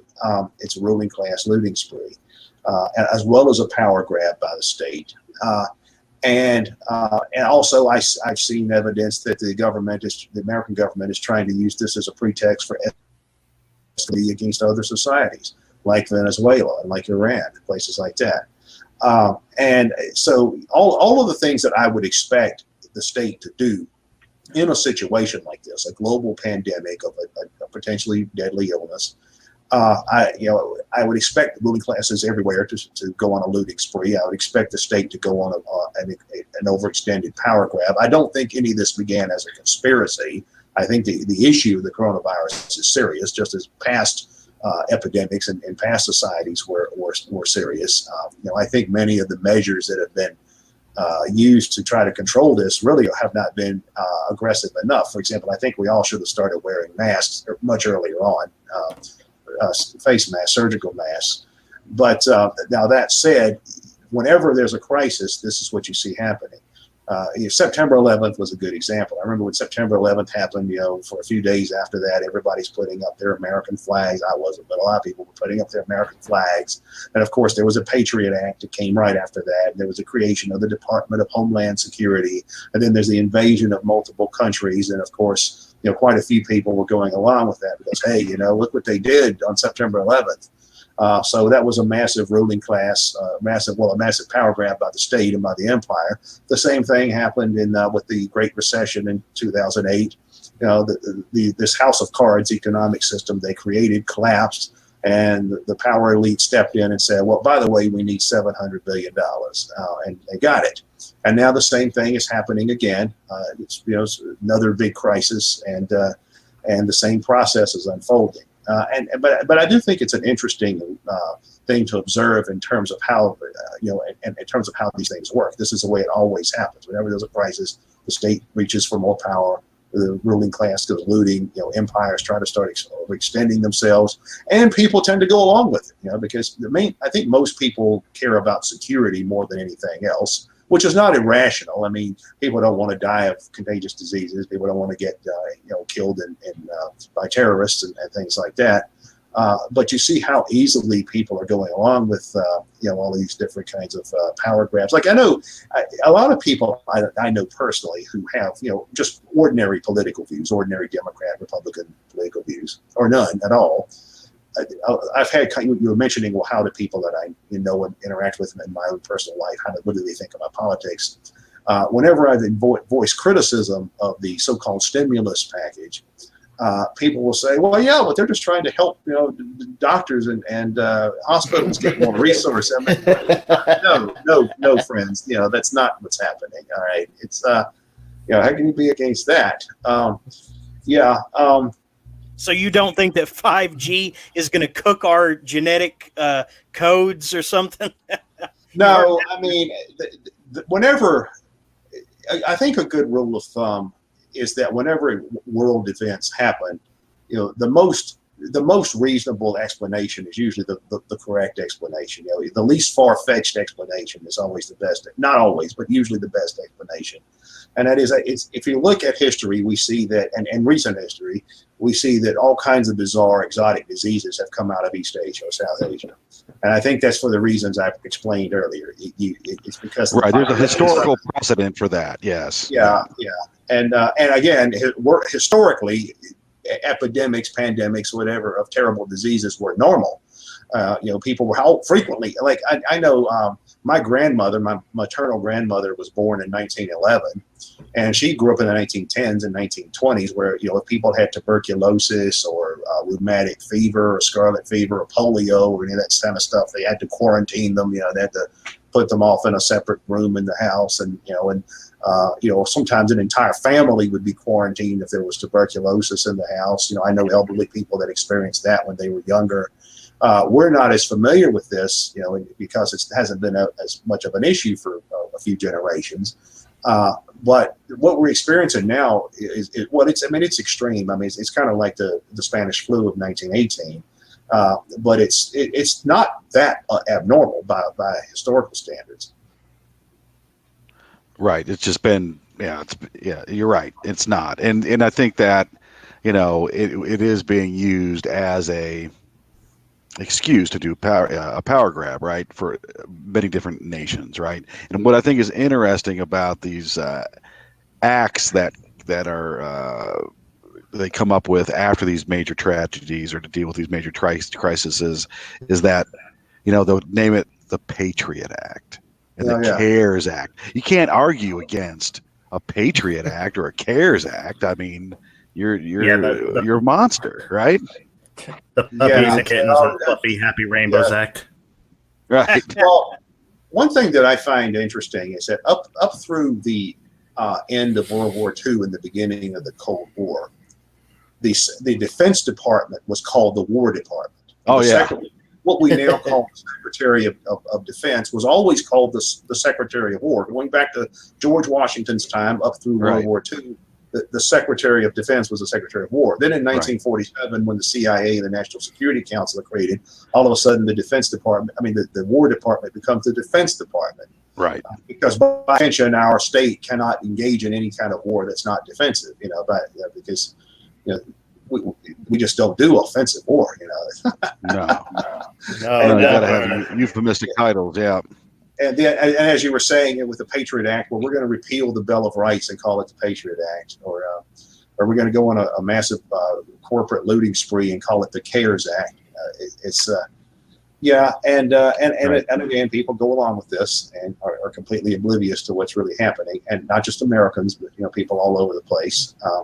Some nations have imposed more extreme lockdown measures than what we've experienced in the United States so far. Although, interestingly, though, a lot of the countries that have been the most successful at controlling the pandemic seem to have not taken some of these extreme measures, or perhaps they've done so only in a more limited way. Some of the East Asian countries like Taiwan, South Korea, Singapore, some of those seem to have been the most successful so far at controlling this. And while they've used measures that a lot of Americans would think were kind of bizarre, like having your temperature taken before you go in a public building, or insisting that everyone wear a mask, they haven't really shut down everything, the way that the United States has and the way that Europe has. Yeah, it's interesting. Based on history, Keith, how do you see this ending?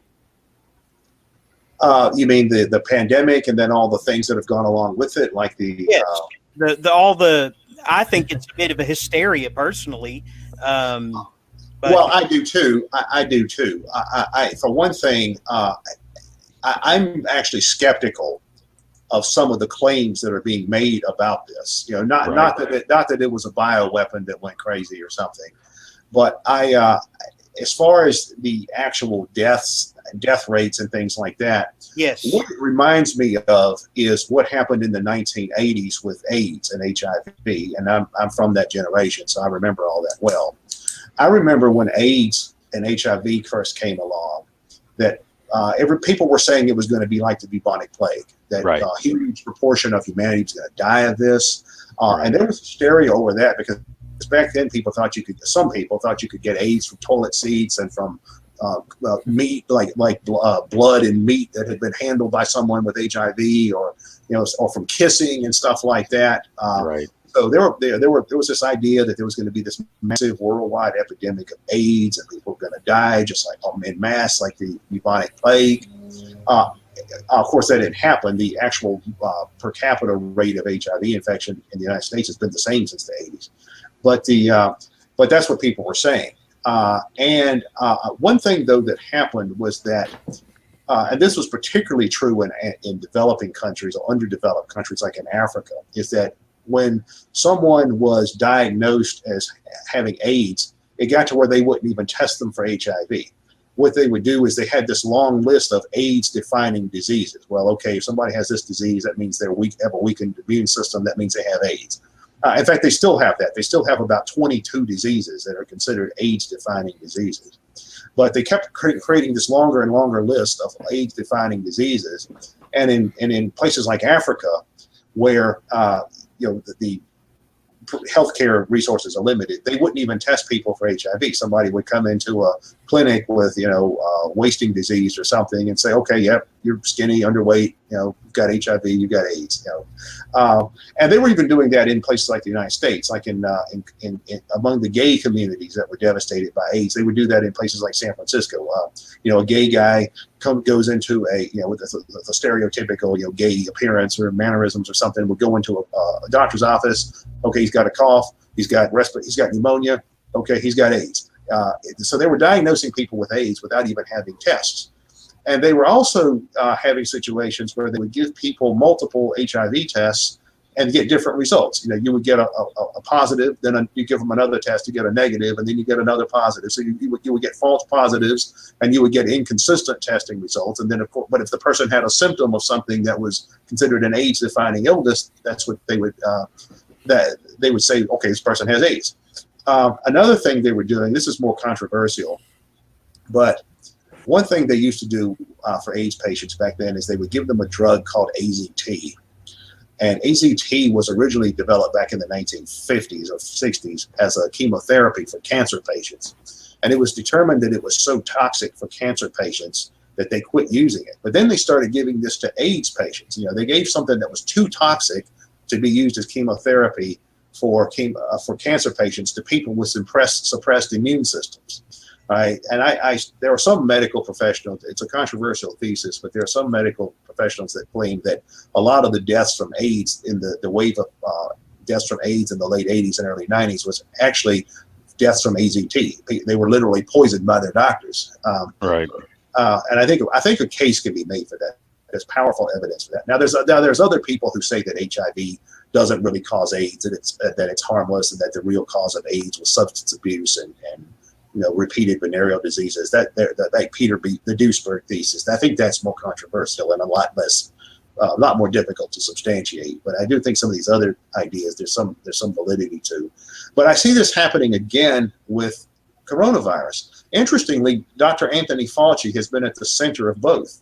I used to see Anthony Fauci on television back in the 80s talking about this, about how AIDS was going to be a big epidemic, and anybody was at risk for AIDS, and you're an old lady that hasn't had sex in 20 years, you're at risk for AIDS. So, it's and now here he is again, spinning the same kind of line about coronavirus. Right. So I think that a lot of the hype there has been, I saw an article today that said the number of coronavirus-related deaths may be understated. There might actually be more. I would suspect it's probably less. I suspect they've probably gotten to the point where anybody that dies of something that looks like pneumonia or respiratory failure now has coronavirus, particularly if they're not testing everybody. Right. I mean, people come to the hospital in New York, somebody's 75 years old, they've got respiratory failure. Okay, that coronavirus. It's as if elderly people don't die of respiratory failure all the time, or heart disease or pneumonia or something like that, or the regular flu or lots of other things. So, yeah, I suspect that 20 years from now, when the history of this is written, there's going to be a lot of, they're going to look back and see a lot of people seriously screwed up with some of the medicine and science of this. But I think that another issue is the political and economic fallout of this. The last data I saw showed that there are now something like 10 million people in the United States who have filed for unemployment benefits. I mean, that's Great Depression level stuff. Right. Right now, the official data says that the unemployment rate is 4.4%, which I think is a bunch of bull. I think it's a lot higher than that. I mean, theoretically, most people are unemployed because who's actually going to work. But I think that the long-term economic effect of this is going to be devastating to the poor, to the working to middle classes in the United States and in other countries as well, I would imagine. It certainly seems to be happening in the United States. And the psychological effect of that as well, right? I mean, I think the psychological effect. Yeah. Well, I actually saw Tucker Carlson talking about this recently, and he's somebody else that I think has something interesting to say sometimes, and has some limitations as well. But he was saying what what you're saying. He says, what about the psychological effect that comes with mass unemployment and poverty? He's talking about how we already have record high levels of suicide and drug addiction and overdoses and that kind of stuff, and this is just going to escalate all of that. And for some time before all this happened, for decades, I had been saying that the United States is on its way to developing a more Latin American type of society. And I don't necessarily mean that in a demographic sense, like immigration and all that. What I mean more is in terms of class structures and in terms of political structures. Because if you look at what the norm is in Latin American societies, the norm has always been that you have the opulent rich who live in in places like Rio and Sao Paulo and all that, and they're as opulently rich as anybody in Malibu or anywhere in the United States. And then you have a middle class of bureaucrats and professionals and technocrats, and then you have the masses of poor people, and including the very poor people. And more, the United States is developing that kind of class system. We've got the right, like in LA and San Francisco area, especially. Well, California is more advanced or deteriorated in this direction than anywhere. Right, right. And what California looks like now is what the United States as a whole will look like in the future. Right. Again, somewhere like Mexico or Brazil or one of these places, Argentina. So I think that we're developing these kind of Latin American style class systems, but we're also developing a politics that's a lot like Latin American politics. If you look at the actual electoral politics that you see in Latin America, on one hand, you have right-wing parties that are just unabashedly plutocratic parties. We are for the rich, and we'll kill anybody that tries to threaten our position. Like El Salvador's Arena Party is a good example. And then you've got all sorts of populist parties, left and right, who are basically demagogues. You have these demagogues that claim they're going to be doing something for the common people, and they get elected and they end up screwing up as well. You see that from the left and right as well. From the right, you see someone like Bolsonaro in Brazil, and then from the left, you see Morales or Cristina Kirchner in Argentina, or someone like that. It goes back and forth, but that's kind of how Latin American politics is. You have this very stratified class system, and then you've got these left and right populist parties that are always claiming they're going to do something for the common people, and they never deliver. And we see that now with the Democrats and Republicans. We see that with Donald Trump from the one end, and we see that with the happening Bernie with Sanders and people like that on the other end. And I think we're going to see a lot more of that in the future. This is you guys may find this interesting. This is based on a discussion I was having with someone else on another program recently. But if we look at America's political parties today on the basis of not the actual party organization, but the actual ideology and class position, we can really say, I think, that we have three political parties, and that each political party has two major factions. Like I'd say there's the centrist neoliberal party, and it has two factions, the moderate Republicans and moderate Democrats, the Nancy Pelosi's and Chuck Schumer's, and then the Mitt Romney's and Mitch McConnell's and that stuff. All right, that's the centrist neoliberal party. Then we have a right-wing populist party, the Republicans, or the right wing of the Republicans. And then they're split between the old, what I call the old bourgeoisie, like the remnants of the old, pre-managerial revolution, Chamber of Commerce, early 20th century bourgeoisie. And then you've got what Sam Francis called the post-bourgeois proletariat, which is really just the sinking middle to working classes, like people that were, one thing about the United States post-war period is that we had a class that was able to achieve a middle class standard of living. So now when we talk about how the middle class is declining, what we really mean is that the traditional working class is declining, the post-bourgeois proletariat. So and those are the people who vote for Trump and all that. And then on the other end of the spectrum, you have what I call the faux social democratic party, and that's got two major factions. I think one is what some of the neocons call the new class, and that's sort of the lower strata within the managerial elite. That is the left wing of the middle class, and the left wing of the professional class, and all of your academics and lawyers and attorneys from public interest law firms, and all your lower level bureaucrats and all that kind of stuff. And then you've also got what the Marxists call the labor aristocracy, or the elite within the traditional minority groups. You've got your politically connected labor unions and affluent, upwardly mobile sectors of the African Americans and gays and women and Hispanics and Asians and all of that. That's another sector. So you've got these two sectors within the Democrats as well. So collectively, it's like you really have six parties, which is kind of like what you have in Europe and Latin America. And I think that's really going to, in many ways, kind of define our political paradigm in the future. You're going to have this neoliberal establishment that's being challenged and being squeezed from both the left and the right, and then the left and the right are at each other's throats as well. Back in the 19th century, even then there were factions within parties, like with President Garfield and Chester Arthur. We had stalwarts and half-bloods. So even back then, the machine was at war with itself. Yeah. Well, the Republicans initially, as Lincoln's party, they were really a coalition of people who didn't agree on anything except they didn't want the South to secede and become a separate state. In the Republicans, you had pro and anti-slavery people, pro and anti-tariff people, all different kinds of ideas about how to resolve the slavery question.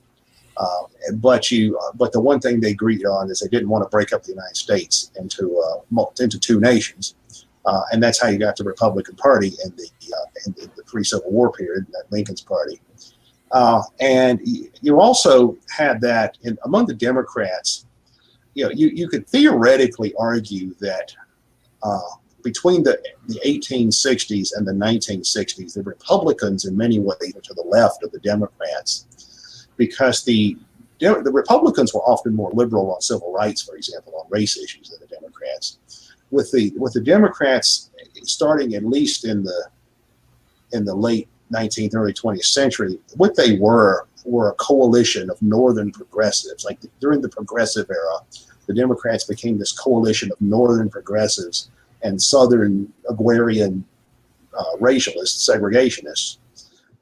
And the Northern progressives were heavily influenced by the Germanic traditions, by the Prussian bureaucracy. I mean, a lot of Northeastern intellectuals had been educated in German universities, and they had seen the Prussian bureaucracy in operation, and they had seen the welfare state that was created by Bismarck and people like that. And they thought this was great. This was a model for a new progressive, scientifically managed society, as opposed to this old bourgeois, more quasi-laissez-faire model. So what happened in the United States in the early 20th century, late 19th and early 20th century, you started to see a coalescence in the Democratic Party between these Northern progressives and these Southern segregationists. And someone like Woodrow Wilson really symbolized that hybrid, because that's what Woodrow Wilson was. He was a Yale graduate. I think it was Yale. I know he had graduated from one of the Ivy League universities, and he had been the president of one, I think, of Yale. And he actually did his PhD thesis when he graduated on this, on how to have a more progressive society through the enlightened management of elites and that kind of stuff. But then Wilson was also from Virginia, and he was an old-fashioned Southern racist. So he really brought these two things together. And his administration was really the first modern progressive administration. This kind of hybrid of this Northern progressivism and Southern Agrarianism, of which, as I said, it was actually to the right of the Republicans on certain questions. Race was certainly one. On sometimes it wasn't. There's patchwork in that. The party systems. It used to be that within both the Democrats and the Republicans, you would have liberals, conservatives, and moderates. It was like that when I was growing up. You had liberal Republicans and conservative Republicans, and liberal Democrats and conservative Democrats. Yeah, they'll be shamed out of the party if they were acting like that now. I mean, yeah. I mean, they've become completely polarized along ideological lines now. It's like there are no liberal Republicans and there are no conservative. Well, I mean, there are on the periphery.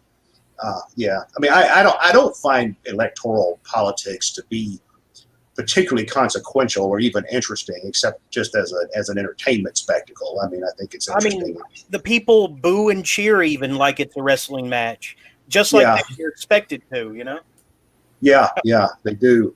It's and I'm always amazed at how seriously people take it. I don't vote. I haven't voted in a U.S. election in 25 or 30 years. When I was younger, I voted for some supposedly anti-war candidates a few times. That was about it. But did you vote for Gold? No, I'm not that old. I voted. Let's see. No, I'll just, in the interest of full disclosure, I voted for Walter Mondale for the presidency in 1984, solely because it was the unfashionable thing to do. I wasn't particularly political then, but everybody voted for Reagan, and Reagan won 49 out of 50 states. Mondale won his home state, and that was it. But I voted for Mondale because it was whatever. And then the only other time I voted for a president was in 1992, which was the three-way between Bush Sr. and Bill Clinton and Ross Perot. I actually voted for the Libertarian candidate that year. And there was a few other occasions where I voted for local officials or state officials. But that's about it. And I don't think I've voted for anyone since probably the early 90s for anything. And when I tell people I don't vote, or they're like, what do you mean you don't vote? It's, I mean, I say, well, I say the wise people are that, that half of Americans that stay home on election day.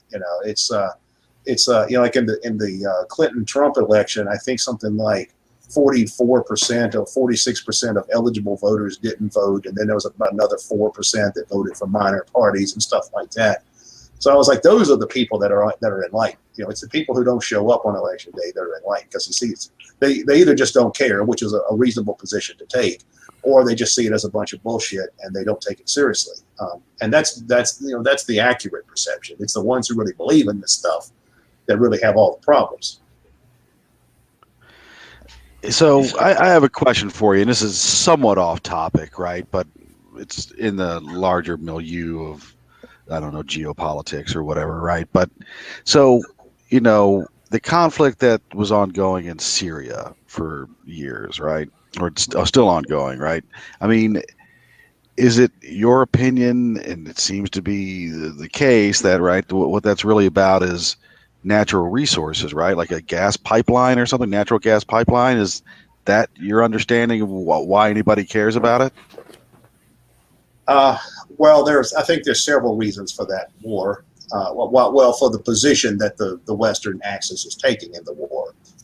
I think one is access to resources, in the sense that what the American ruling class wants in the Middle East is they do away with any kind of independent states or any kind of independent nations that chart their own course. They essentially want the entire Middle East to be a collection of colonies and puppets of the United States and its allies. But mainly to secure resources, though, right? Well, that's one thing. They want to have access, total control of the resources in the area, which would be stuff like, not only oil, natural gas, but also oil and opium and minerals or whatever. Yeah, minerals. There's a lot of that in Afghanistan. So there's an abundance of natural resources that they want control over. That's part of it. Right. Also, another issue is I think they just want to build a global empire where you don't have any independent states that refuse to take orders from the overlords in New York and London and Brussels and Tel Aviv. And I think that the relationship between Israel and the United States, and also between Saudi Arabia and the United States, plays a role in this. They're trying to eliminate nations that are competitors to Israel and Saudi Arabia, and that's really what's happening in the region. If you look at what's been going on, right? So this is my question now. So I just wanted to make sure that you and I were on the same page as far as what is generally going on there, right? Mm-hmm. So how is it that you see in, like, say, like you watch a news program on, say, NBC, ABC, CBS, CNN, and the conversation about such conflicts never ever touches upon anything related to what we just spoke about, right? How is it that they're able to make it to where that the conversation never touches upon these particular topics? Do they intentionally tell folks who are the talking heads on these programs never to touch on these topics, or are the people that they get on there just ignorant? I mean, what's going on? What are your thoughts on that? I think it's all of what you just said. I think that if, say, Chris Como or Rachel Maddow, or not that they would do this personally, but I think if one of them were to go on the air and say, well, the reason that the U.S. has been waging war in Syria for years now is because, well, we just want to build a natural gas pipeline through the Syrian nation, and we want to eliminate states that chart their own destiny apart from the U.S. empire. Oh, and by the way, we want to eliminate competitors to Israel and Saudi Arabia. If they said that on the air, they'd no longer be on the air. That's one thing. And I'm sure that many of the people in the media understand that. But the media also has a means of screening out people who are mavericks to start with. I mean, what any kind of institutionalized system wants is they want people who really believe in the system's ideology. They don't want people who are just going along to get along. They'll take that if possible, and there are plenty of people who are just opportunists. They'll just say whatever they have to say to get to the position they want. And the system will do business with people like that if they have to. But what they really want are people that really believe in this. Right? They want people who really believe that the U.S. Was somehow backing rebels in Syria that are trying to fight to make Syria into Sweden or something like that. They want people who really believe that. So the system has a way of filtering out people who aren't believers, and they have a way of controlling or pacifying people who are. So you think that there's actually genuinely active measures to get people to shut up about that stuff on the air, essentially? I suspect so. Yeah.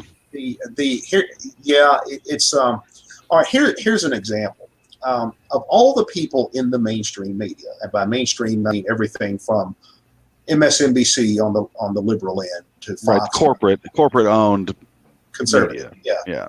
Right. Regardless, right? Yeah. Tucker conservative, Carlson, liberal, whatever. Yeah. Tucker Carlson comes closer to calling out some of this kind of stuff. Yeah, than any other incredibly because- so. Yeah. He says some stuff I'm surprised at. Yeah. Yeah, but even he doesn't cross certain boundaries. Right. And the big one that he doesn't cross is Israel. I've never heard him say anything negative about Israel. Now, as much as he clearly knows about this topic, about U.S. foreign policy in the Middle East, he's got to know that Israel is the elephant in the room. Right. Maybe he's okay with that. That could be, and maybe he's okay with that. Because some of these, paleo-Connish types, they think, well, Israel is an outpost of Western civilization, at least they're a democracy, and these Arabs are all terrorists and all that. So maybe he thinks in that vein. But I suspect it's more of a case of he knows perfectly well that they're not going to tolerate that. If he starts attacking the Israel lobby and IPAC and all that stuff, he's out of a job. They Right. won't let him go. They'll keep him there as a sort of a, because he's good at bashing the left and that kind of stuff, and they'll keep him there as sort of the token voice of the paleocons, just like they had Andrew Napolitano. He was sort of like the token libertarian on Fox at one point. And they do have some people like that. Kennedy was another one, although I think they've let her go now. But Tomi Lauren, I think she was on there at one point. And so they do allow some dissent, but there's certain lines that you don't cross with that system. What are your thoughts on the never-ending conflict between Israel and Palestine? Let's hear that for 2 hours. Yeah, well, okay. It's my take on it is that the Israeli government is essentially a colonial outpost. It was installed by the British and the Americans. And it basically was founded on conquest and on expelling the original inhabitants of Palestine, or the inhabitants that were there before them, before the Zionists. Right. Yeah. The ones the current residents, Right. are there. Yeah. I mean, you can argue about, well, who has claim to it. Right. You go all the way back through history on that. Yeah. But Yeah, I get your meaning. But it's a I would those who draw an analogy between Israel and racial and ethnic caste systems or social caste systems that have existed in other societies like apartheid South Africa, like Jim Crow, like the Indian caste system, I think are correct in the sense that it does have a lot of elements of that. Now, there are some differences in the sense that what's going on in the West Bank and in Gaza is you could argue it's more of an occupation, or you could argue, well, like a lot of pro-Israel people I've come across will say, yeah, but those places are governed by Hamas and the Palestinian Authority, not by the Israeli state directly. Well, they're sort of like Quisling governments. They're sort of like Bantustans in the old South African system. The idea that these are autonomous nations, that Gaza and the West Bank are autonomous nations is a joke. I mean, that's an extremely foolish claim. But I think that's one thing. Also, within Israel proper, Israel proper is formally a democratic state with a parliament and all that kind of stuff. And in some ways, it is true that the Israeli media includes wider criticism of Israel's policies than even the U.S. media does, which I think is interesting. Yeah. And in the Knesset, you do have left-wing parties and stuff, and pro-Palestinian parties. But for the most part, though, I do think Israel itself, internally even, is very similar to a kind of caste system in that they do privilege ethnic and religious Jews over everyone else. And in fact, it's funny because here in America, you have these Christian Zionists, these fundamentalist Christians who worship Israel, and Christian proselytizing is not allowed in Israel. You can't try to convert Jews to Christianity in Israel. It's actually against the law. I mean, Christianity is allowed to exist. It's not like Saudi Arabia, which is completely banned. But yeah. So I don't. As far as what the future of all that's going to be, I think it's probably going to go on for as long as the American government allows it to go on. I think the only way that situation will change is if for some reason or other you had an American administration that for some reason decided the situation with Israel and the Palestinians was more of a liability than an asset, and for geopolitical reasons or something like that. I think that's the thing that would change it. If you had if a consensus developed among the American power elite that, look, the Israelis, and this stuff they've had going on there, that's just causing us too many problems, and they've just got to calm down, and we've got to lean on them and make it happen. I don't see that happening for the foreseeable future. I could see it happening at some point in the distant future. Right, and the issue with Israel seems to be a place where the political correctness kind of becomes apologism for empire, because you'll hear a lot of people like conflate criticism with Israel with anti-Semitism, which obviously isn't true. Yeah. Well, yeah. I mean, some of the most outspoken anti-Zionist people out there are Jewish. I mean, including Jews, American Jews that are banned from Israel. Like Norman Finkelstein, he's banned from Israel. I think Noam Chomsky is now banned from Israel. No. Well, I also think, though, that there is something of a split that's happening between Israel and American Jews, particularly among younger American Jews. A lot of them, younger American Jews, just don't seem to have quite the attachment to Israel. It's just some faraway place. And meanwhile, the Israeli government itself seems to be becoming more and more retrograde in a lot of its policies. And they seem to be really digging in their heels. So I think that's a possibility as well, because it used to be in the United States, AIPAC was everything when it came to U.S.-Israel relations. AIPAC is basically the American wing of the Likud party, the right-wing militarist party in Israel.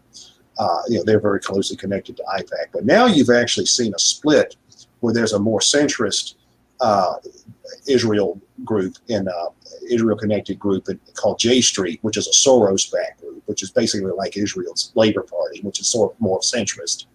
And then there's also a rising force on the left in the United States that includes a lot of Jews called, obviously you've got BDS and all that kind of stuff, but then you've got, increasingly you have an increasingly greater number of Jews in the United States who are distancing themselves from Israel.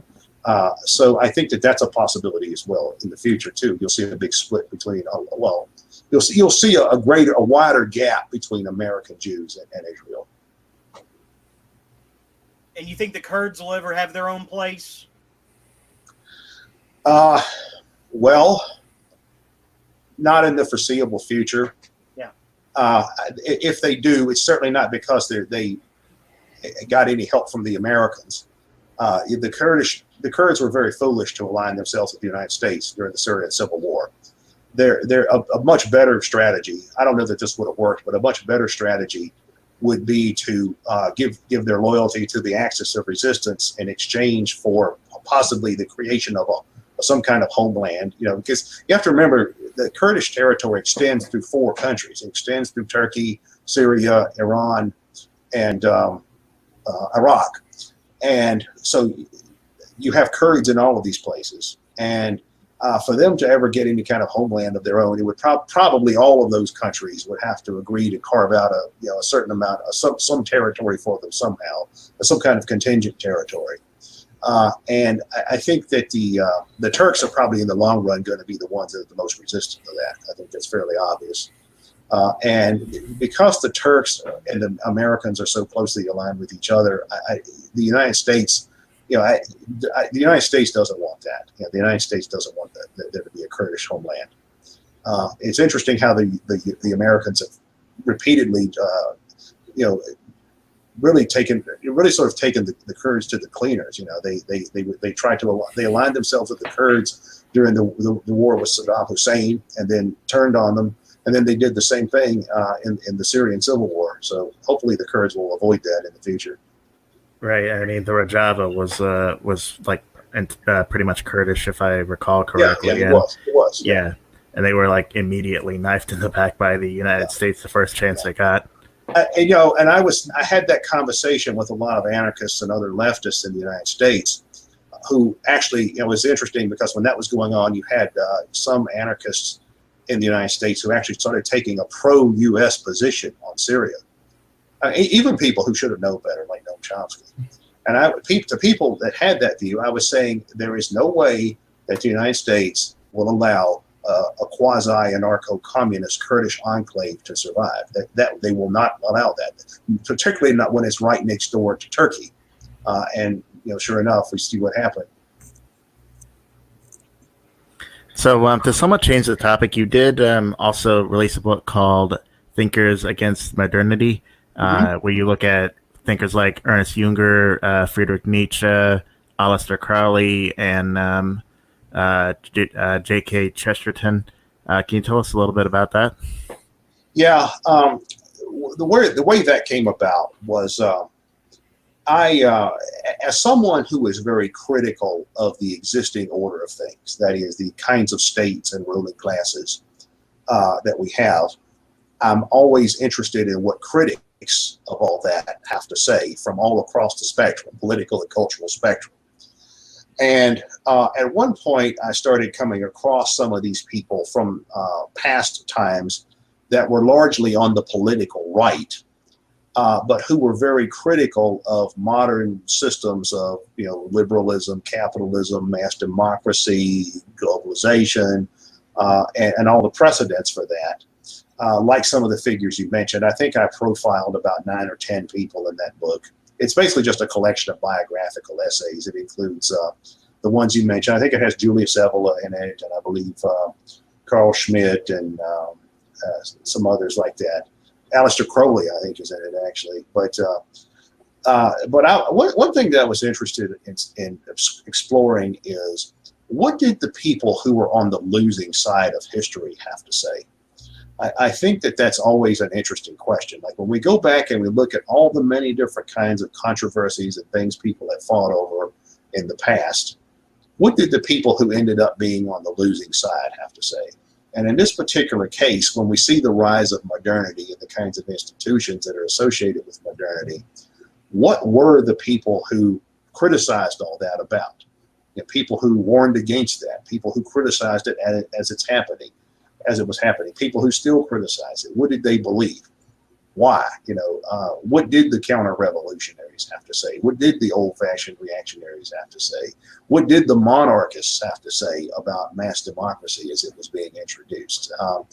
And to a large degree, that's how that project came about. It was a sort of an exploration of thinkers in that genre, in this kind of anti-modernist idea, the idea that modernity has been a degeneration from something that was better in the past. It's not really that I share that view per se, as much as I think it's something that's interesting to hear. And it's also, I'm also, of course, as I said, I'm interested in people who are critical of the existing system altogether, regardless of where they are on the political and cultural spectrum. I'm especially interested in what you found when you were researching and writing about Aleister Crowley, because some of the guests we've had on here in the past are very critical of Crowley and see him as like almost the central figure that the occult elite have gathered around. Including me. I would say that's my current viewpoint. What about you, Jeremy? I thought you were on the same thing. About what, the elite occult being in control? Yeah. Yeah, but I don't understand how they can prance about as God-fearing, apple pie Americans, and then practice this Bohemian Grove shit in private, and then deny it when we've seen the video. I mean, we've seen the footage, and they don't deny going in there. I mean, I don't understand what kind of dualistic mindset you have to have. You have this compartmentalized being you have to be to live that way. I don't get it. It's called sociopathy or psychopathy. Yeah, right. Yeah. Well, remember how earlier in the program I was giving the analogy to organized crimes. I was comparing states with organized crime syndicates. You broke it all down very well. Yeah. But the organized crime syndicates, like the elite organized crime syndicates, like the New York Mafia and all that, they don't just go around and say, "Oh, we're into crime." Not if they have any sense. What they do is they try to cultivate an image for themselves as being very respectable, family-oriented, church-going businessmen and philanthropists.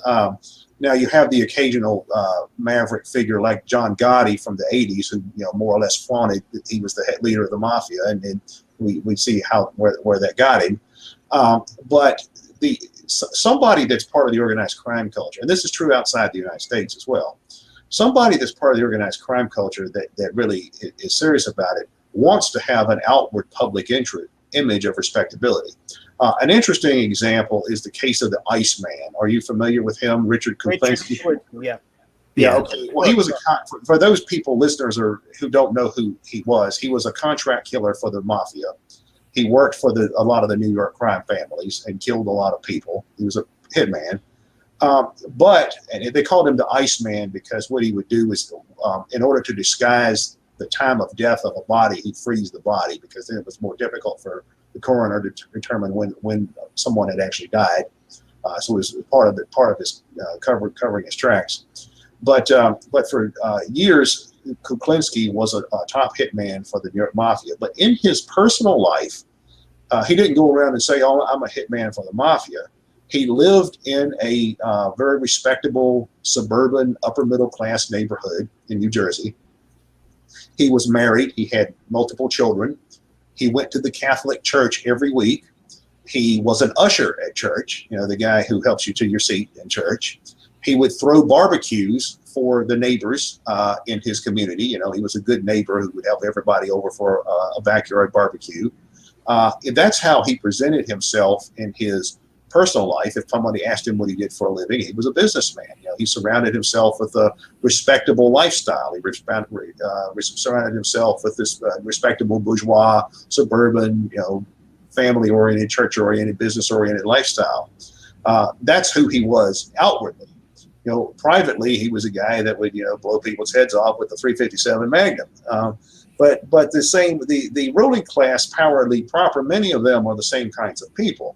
Of course, in their outward form, they're going to be flag-waving, God-fearing, church-going, whatever, family-oriented people. They don't practice that privately or in the course of the things they actually do, but it's all about maintaining the hype. It's just like pro wrestling. It's like kayfabe. It's like the kayfabe era from professional wrestling.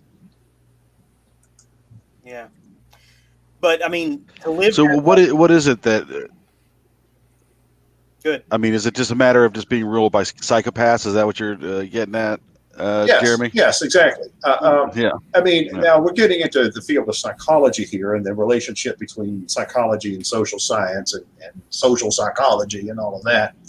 But the evidence is overwhelming from history, from the social sciences, from the mental health professions, that positions of power and leadership come the most easily to people who are clinically psychopaths.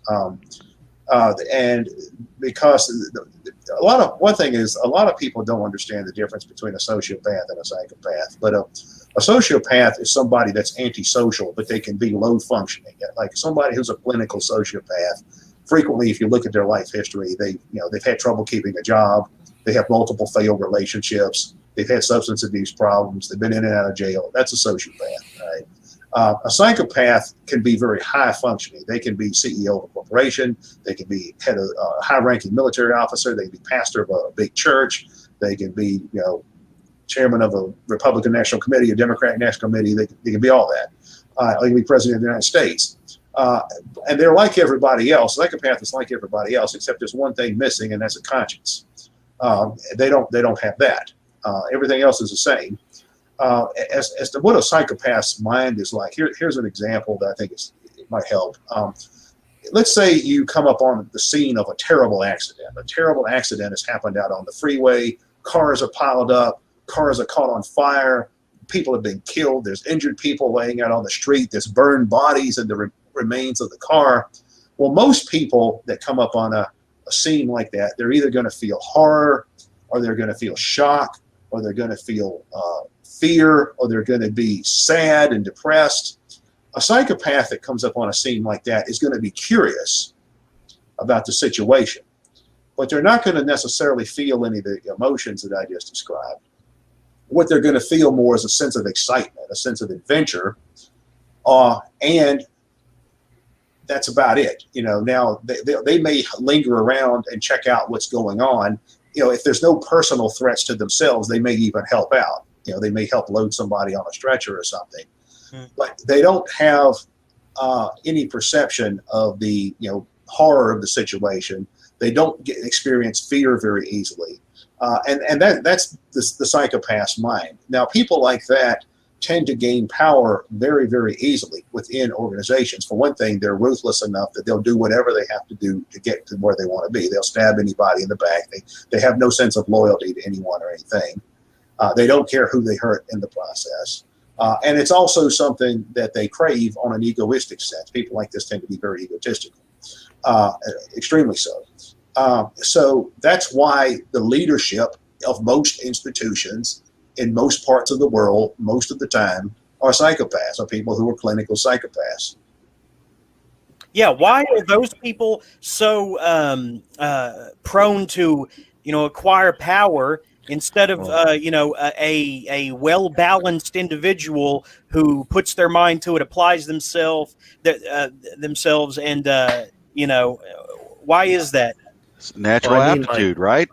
Well, I mean, yeah, like imagine like you're like the president and you're like almost directly responsible for like drone strikes that like kill hundreds of children. It's like most normal people with a conscience would they would quit, they would commit suicide, or they'd become like an alcoholic or something. A psychopath is not gonna care. Right. Well, I actually have an essay about this same topic. I mean, are there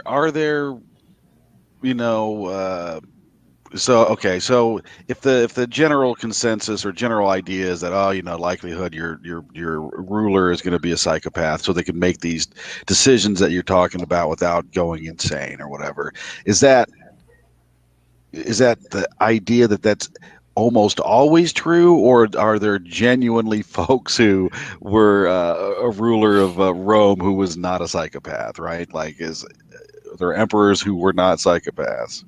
Well, I was going to say, I've got an essay about this that's on the website, attackthesystem.com. It's an essay called Sheep, Wolves, and Owls. Mm-hmm. Where I actually break human personalities down into three basic categories and talk about their relationship to systems of power. Mm-hmm. And what I argue is that most people are sheep. That is, they simply go along to get along. And right. It's not that they're necessarily stupid or unintelligent or just extremely foolish. There are some people like that. But the people that I classify as the sheep can be of certainly average intelligence and ability and functional and all that. But they're interested in going along to get along. They don't want to make waves. They don't want trouble in their life.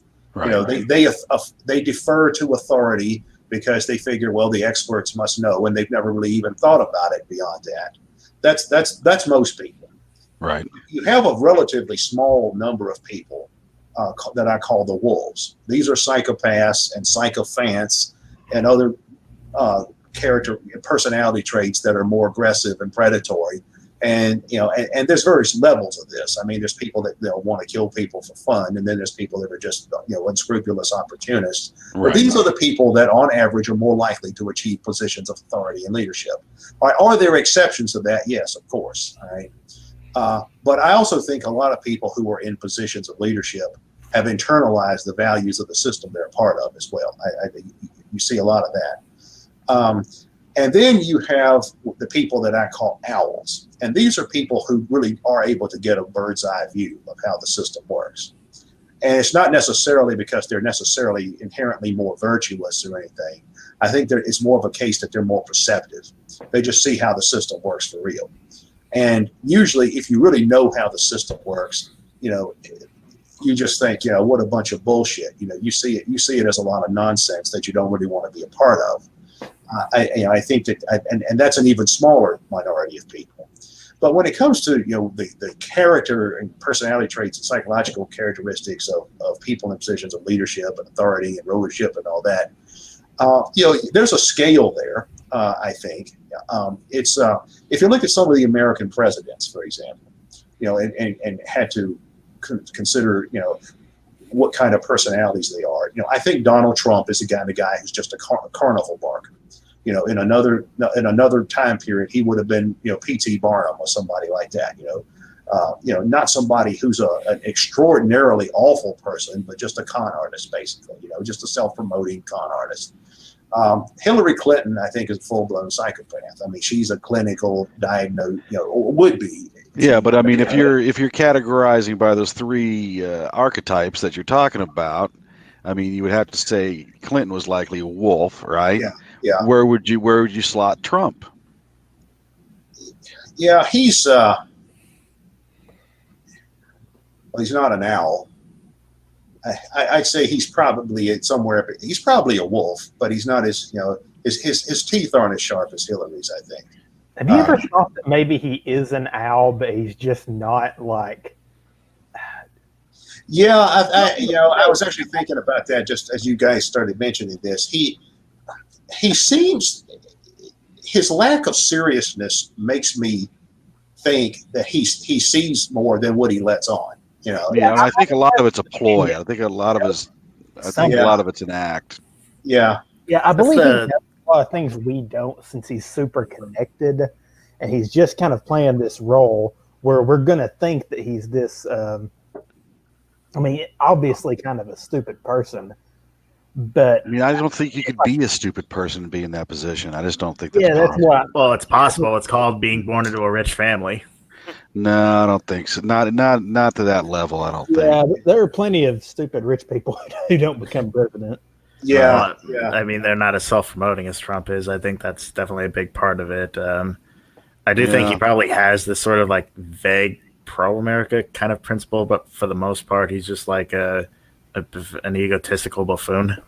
Well, keep in mind, he really was a WWE character. Yeah, exactly. Right, exactly. Yeah. That's one of these things where it's like he's really hard to slot into these three categories that you're talking about. That's really what's he somewhat actually difficult. participated in a WrestleMania. That's the funny part. He's the only president who's also in the WWE Hall of Fame. That is weird, man. So would you say that like Marcus Aurelius was an owl? I don't know a lot about him, but from what I do know about him, I say, yeah, he probably was. He probably was somebody that was able to. He obviously wasn't a herd creature. He wasn't a sheep. And I think he was more than just a wolf. Now, if we start talking about the Roman Empire, I mean, you're going to get me, spouting off just like you have for the last 3 hours. I mean, do you have you studied the Roman Empire quite a bit? Yeah, bits and pieces. I'm not a specialist in that by any means. I'm reading this book now called The Long Year, about 69 AD, which is actually one of the periods of the Roman Empire that I'm most fascinated about because of the quick successions of emperors throughout that year, starting with the death of Nero and rickety old Galba, taking up the throne, and then he's beheaded by Otho, who was actually cucked out literally by Nero, had his wife stolen from him by Nero. But, the people who love Nero are in favor of Otho, being the successor. So he takes the throne. And then this general from way off named Vitellius comes, and he has his soldiers occupy all the houses in Rome. And he's a slob, and he kills Otho, and so he takes over. And then finally Vespasian comes from far away, like Judea or something, I think, or Israel, and he finally restores order, and long enough that his sons can take over in his stead. It's just a fascinating year for me. That's the most fascinating time, other than Caligula's reign, for me personally. Well, there's a lot that's interesting in Roman history. Yeah, looking at our modern leaders, I think you do see traits of these personality types I was describing. Clearly, I think the Clintons, both of them, are psychopaths. I think that Barack Obama always struck me as more the guy that goes to work at a corporation, and his goal is to work his way up into upper management, and through a combination of conniving and good luck, he actually gets to be the CEO. George Bush Jr. was just the boss's loser son who inherited his position. So would you consider, like, say, an Eisenhower figure to be an owl? I don't know a lot about Eisenhower. Who would you consider an owl as far as a modern leader a president or a modern leader of some sort that you would actually consider to be an owl? Probably Jimmy Carter. I see. Okay. He strikes me as someone who, he's not a herd creature and he's not a psychopath. Right. but he's someone that I think, is capable of thinking independently. Now, I mean, there's things about him I don't like, I don't agree with, but Right. when he was president, there were things I didn't like about him. But Right. But so it's not about whether I like or disagree with these people politically. I'm thinking more about their personality traits. I think he's someone that strikes me as being able to think independently of an institutional context on one hand, and who's not just a sheer conniving douchebag on the other hand. Right. Right. Now another one character that I think is interesting is Gerald Ford, President Gerald Ford. Mm-hmm. He strikes me as somebody who wasn't a bad guy per se, but who also had internalized the values of the system to the degree that he was basically a sheep. I mean, he was a sheep. Right. Just like a true believer. Yeah. Yeah. I mean, he actually believes in this shit. It's right. It's he. I think some of the more famous presidents I think were psychopaths. Richard Nixon, Right. Lyndon Johnson, Woodrow Wilson probably. I don't know about Woodrow Wilson. Woodrow Wilson, he had all the characteristics of a religious fanatic. And the kind of personality that becomes a religious fanatic, I'm not sure how I would fit that into the paradigm that I'm describing as far as personality types. Yeah, I guess it's hard to say, right? You could be a sheep or a wolf in that regard. Yeah, or both. Yeah, exactly. So we mentioned a name here, and then we kind of went off topic on the name. So what is your take on Crowley? Crowley I always found interesting because I think he's widely misinterpreted. Right. Of course, in American culture, he's just this. People just think of him as that weird Satanist guy, which is not what he was. But and of course, he's widely reviled by many people, left and right, because a lot of people on the left think he was just this egocentric scumbag, and people on the right, of course, don't like his occult interest and a lot of his more anti-traditional ideas. But he actually strikes me as being a kind of Nietzschean character. When I was really doing my research on Crowley for that essay, I started thinking, well, this is Nietzsche. This isn't the pop culture version of Aleister Crowley. This is Nietzsche. That tradition is an interesting one. In fact, this is one of the reasons why I wrote that book. Is because I published it. It was actually a collection of essays I published in other places, and then the reason I put the book out with the whole collection was because of this. And this is something that in the context of American political culture, many people have a hard time grasping. But there's a tradition in European political culture that is almost a kind of right-wing anarchism, and I'm kind of using the term anarchism metaphorically. I did a lecture about this at the H.L. Mencken Club some years ago as well. But there's this kind of there's this intellectual tradition in European culture that's sort of an elitist individualism. It's not the bourgeois individualism of American culture. It's not this idea of the entrepreneur as the archetype, or the Ayn Randian idea of entrepreneurs or business tycoons as the Ubermensch. It's not that. It's more of rooted in the culture of the aristocracy. It's more the idea that that the true person of value is the individual that rises above the herd, and not just in a financial or economic sense. In fact, this tradition actually disdains commercial culture to a great degree, but it's more of an aristocratic culture that prides themselves in this of aspiring towards a kind of individualism that's very elite in nature. You've achieved a higher level of enlightenment and awareness, and you've risen above the herd, and you're not about these vulgar pursuits like commerce and all that either. This is a system of thought. Nietzsche, I think, probably epitomizes this as much as anyone. In fact, I think this is the whole philosophical framework that drove a lot of his thinking, this kind of European aristocratic individualist tradition. Mm-hmm. But you also see this in Jose Ortega y Gasset. That's another thinker in this tradition.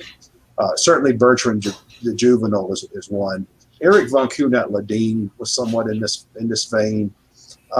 Crowley, interestingly, I think is in this vein as well, as is Julius Evola to some degree. Now, the politics of these people may vary. I mean, some of them may be traditional conservatives, some of them may be kind of like classical liberals or quasi-libertarians or even fascists. But the common theme that runs through all of them is this kind of elitist individualism. Yeah, the individual that's superior to the herd.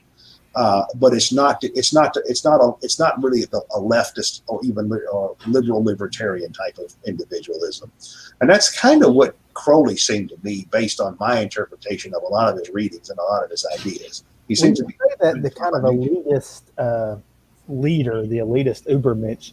To me, that's basically Satanism, which is what he kind of his whole big thing, and that's why I can't really divorce any of the political philosophies from a religious, I guess, context. Right. Well, any truth in these kind of religious affiliations kind of bleeding into their political philosophies and just seriously guiding. But that's a tradition in European culture as well. The idea of this kind of radical, aristocratic, elitist individualism that also blends in with a fascination with the occult and black magic or all that kind of stuff.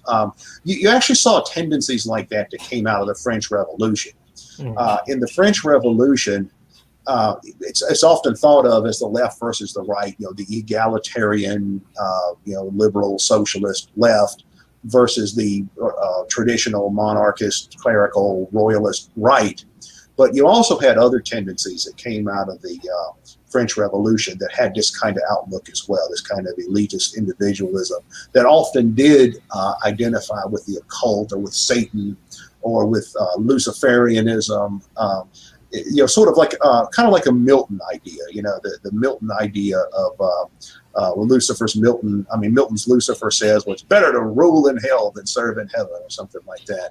And that's a tradition in European culture as well. It's the French especially, French seem to have a very rich occult tradition. Yes. That's very Luciferian and revolution. I mean, all of that's tied in with Luciferian symbolism, right? Of the revolution. Yeah.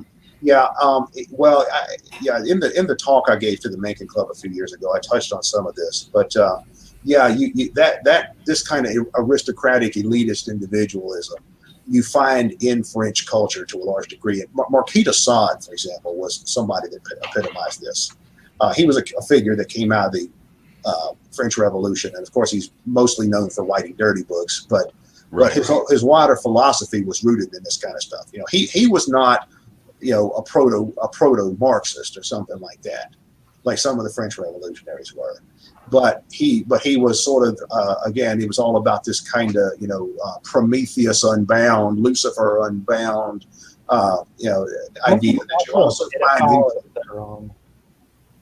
What's that? What? Wasn't he also a pedophile, or is that just some conspiracy? That's thing? Well, he was a rapist, and he was into sadomasochism. I think he eventually got sent to prison because he took a prostitute and just basically beat her half to death. He was a sexual sadist, I think. I don't know if he's a pedophile. He may have been, but that was common back then in those kinds of circles as well. So it's certainly possible. I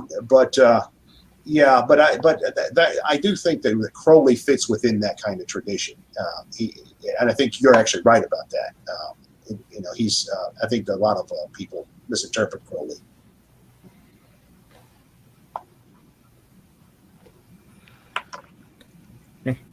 So what was the I guess the thrust of the essay that you wrote on him? Well, I haven't actually gone back and read it for quite a while, so my memory's starting to fade. But it was basically what I just said. It was basically, I was trying to debunk a lot of the mythology that's associated with Crowley. That he built up himself, though, a lot of it, right? I mean, yeah, sure, but he wasn't just some counterculture figure like a lot of American type counterculturalists. They think of him as being sort of like like a Timothy Leary of the day or something. Right? Like something like that. He wasn't just that. And he wasn't just some satanic cult leader like a lot of the religious right type people think he was, like Charles Manson or something like that. Right. There was actually a much more sophisticated system of thinking behind a lot of his ideas. And it was more than anything else, it seems to reflect this kind of European aristocratic radicalism that is foreign to American culture. Americans just can't relate to this because it's culturally alien, because we don't have an aristocratic tradition. But for Europeans, among European elites, this is a long-standing, centuries-long tradition. There does seem to be, I don't know if you looked into this, but there does seem to be among certain, I know this is usually used as pejorative, but I can't think of a better term at this point, conspiracy theorists, that he had a wide-ranging influence on the entrenched elite, who I guess looked to him as as an example. And there's theories, conspiracy theories that the elite engage in occult rituals, including things like human sacrifice, and to some extent, I guess they do engage in human sacrifice, but the things they're sacrificing us to are empire and capital. Yeah, well, I don't know about all that. I mean, that I tend to be, when it comes to the more far out stuff like that, my thinking is always, I'll believe it when I see the hard evidence, and I tend to not veer off in that kind of direction. For example, and not just with the satanic cults. I mean, and I'm sure there have been plenty of elites that were influenced by Crowley and fascinated by his work. For one thing, among some celebrities and entertainers, to sort of self-style yourself a follower of Crowley was a thing at one point. Like Jimmy Page from Led Zeppelin. I think he bought one of Crowley's old houses and made it into a sort of a shrine to Crowley or something like that. So there's always been that. But a lot of the power elite proper, I mean, the people who really run the world, strike me, as I said, being people that are more like, just mafioso types. I to the degree that a lot of them actually participate in weird rituals and actually have, occultic, like, demonic religious beliefs that they subscribe to or something, I tend to be doubtful of that. But a lot of them are Freemasons, though. That's one thing that pops up quite a bit. Yeah. Why is that so essential? I don't understand why that elevates one so much. What is so special about that? I mean, he's right, that a lot of successful people are associated with those things, whether it's Masons or Shriners or this lodge or that lodge. But I mean, usually they are affiliated with someone, of some order or lodge. Why is that? Well, there have always been clubs and that kind of stuff for elites and fraternities and stuff like that. But a lot of it, I think, goes back to earlier times. Like the reason that these bourgeois, the reason that the Freemasons and stuff like that, I think, became a thing during their time, was that they were sort of a secret society for people that had somewhat subversive ideas that were opposed to the old monarchical, order. Like a lot of the founders of the United States were associated with stuff like that. Right. George Washington and people like that. So you actually had these kind of clubs that, that people that were maybe in the lower strata of the, of the elite who were trying to overturn those above them. Revolutions often happen in that way. Most revolutions, strike me, is basically the upper middle class trying to overturn the upper class as much as like the rich against the poor or any of that. But some of these kinds of organizations did, like the Illuminati, for example. The Illuminati really did exist. I've always been skeptical about the claims that this is this all-encompassing organization that it is. But the Illuminati, the Freemasons, they really did exist. They really were clubs for people with somewhat subversive ideas during those time periods, and then during the late modern, during the late early modern or early modern period, and they did. So groups like that did play a role in some of the early revolutions that happened during that time period, even in the United States. Yeah, I mean, there are secret societies. There always have been secret societies, right? I mean, as far as an overreaching Illuminati that controls the world, I mean, that's likely not the case, right? But I mean, like you say, I mean, fraternal orders. I mean, I think there's a fair amount of evidence to show that there's like a lot of cross. What do you want to call it? Pollination. Yeah, kind of cross-pollination or infiltration between the cult groups, intelligence organizations, and fraternal orders, right?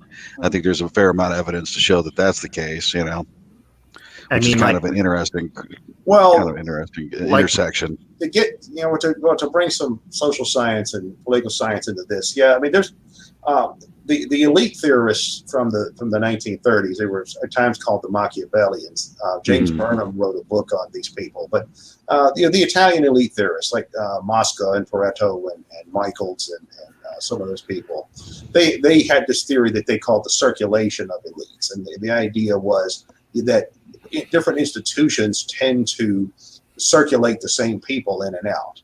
And then coming from the left in the 1950s, you had C. Wright Mills, who had the same kind of theory that he developed called the power elite. And he looked at the actual personnel in the government and the elite financial and industrial organizations and military and all that kind of stuff. It's a revolving door. Yeah, it's a revolving door of the same people. Because, I mean, look, we see that. It's out in the open. I mean, we see that somebody like Condoleezza Rice. The Kennedys.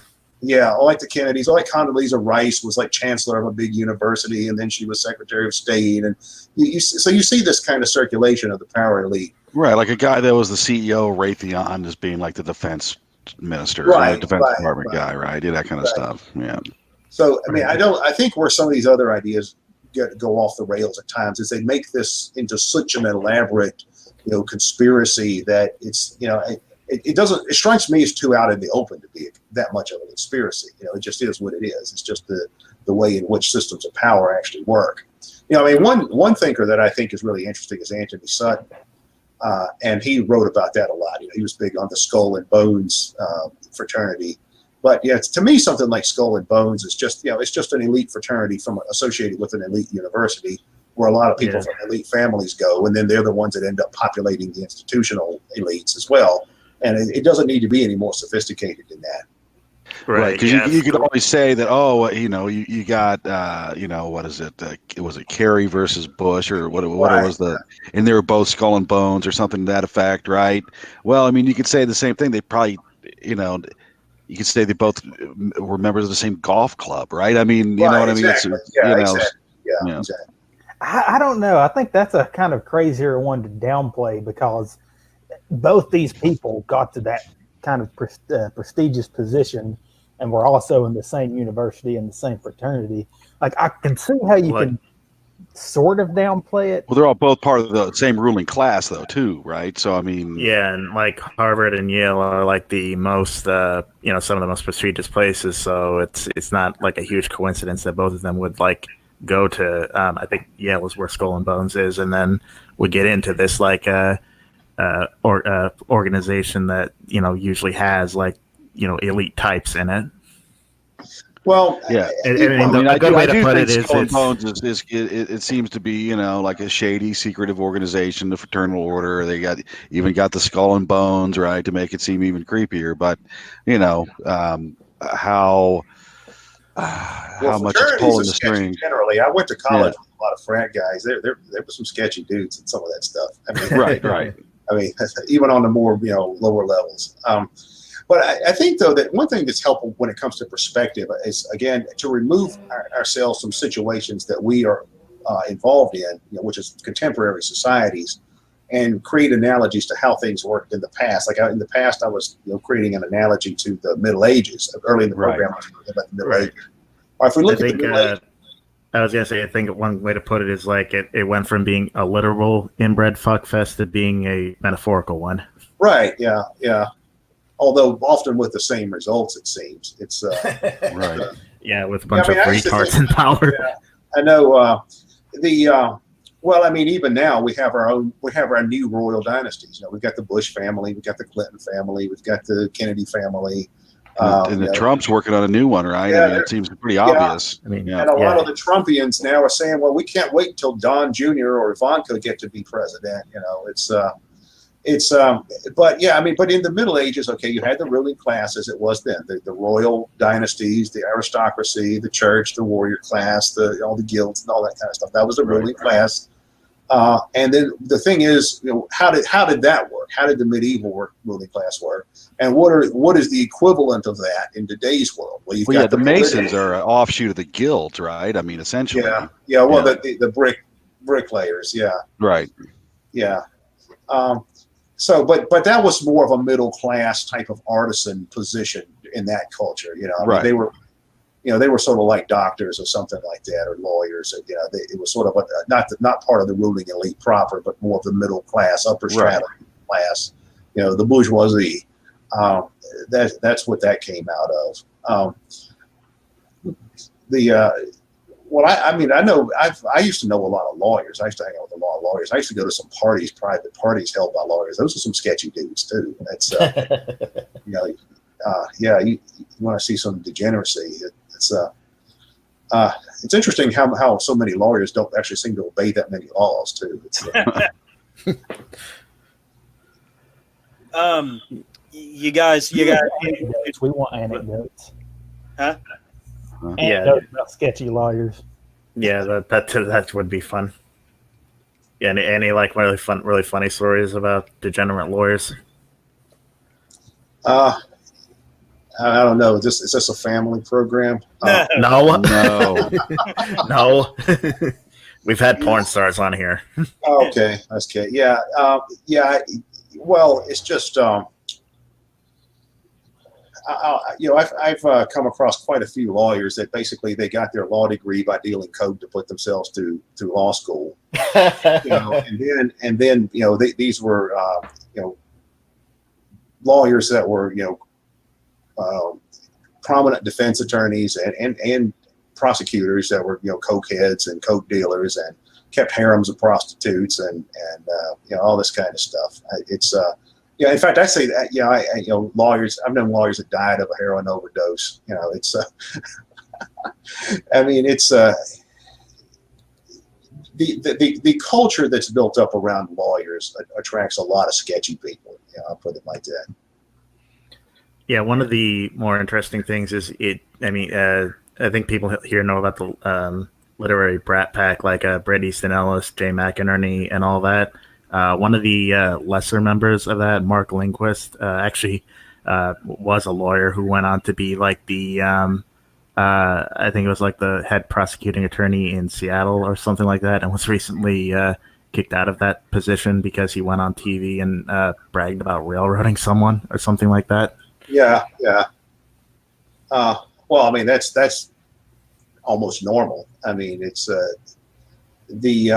I mean, look at Kamala Harris. I mean, she's was the Attorney General of California. I mean, she basically tried to keep people on death row when they were innocent. It's yeah, that Kamala, like a lot of people called her Kamala Harris because of shit like that. Mm-hmm. Called her what?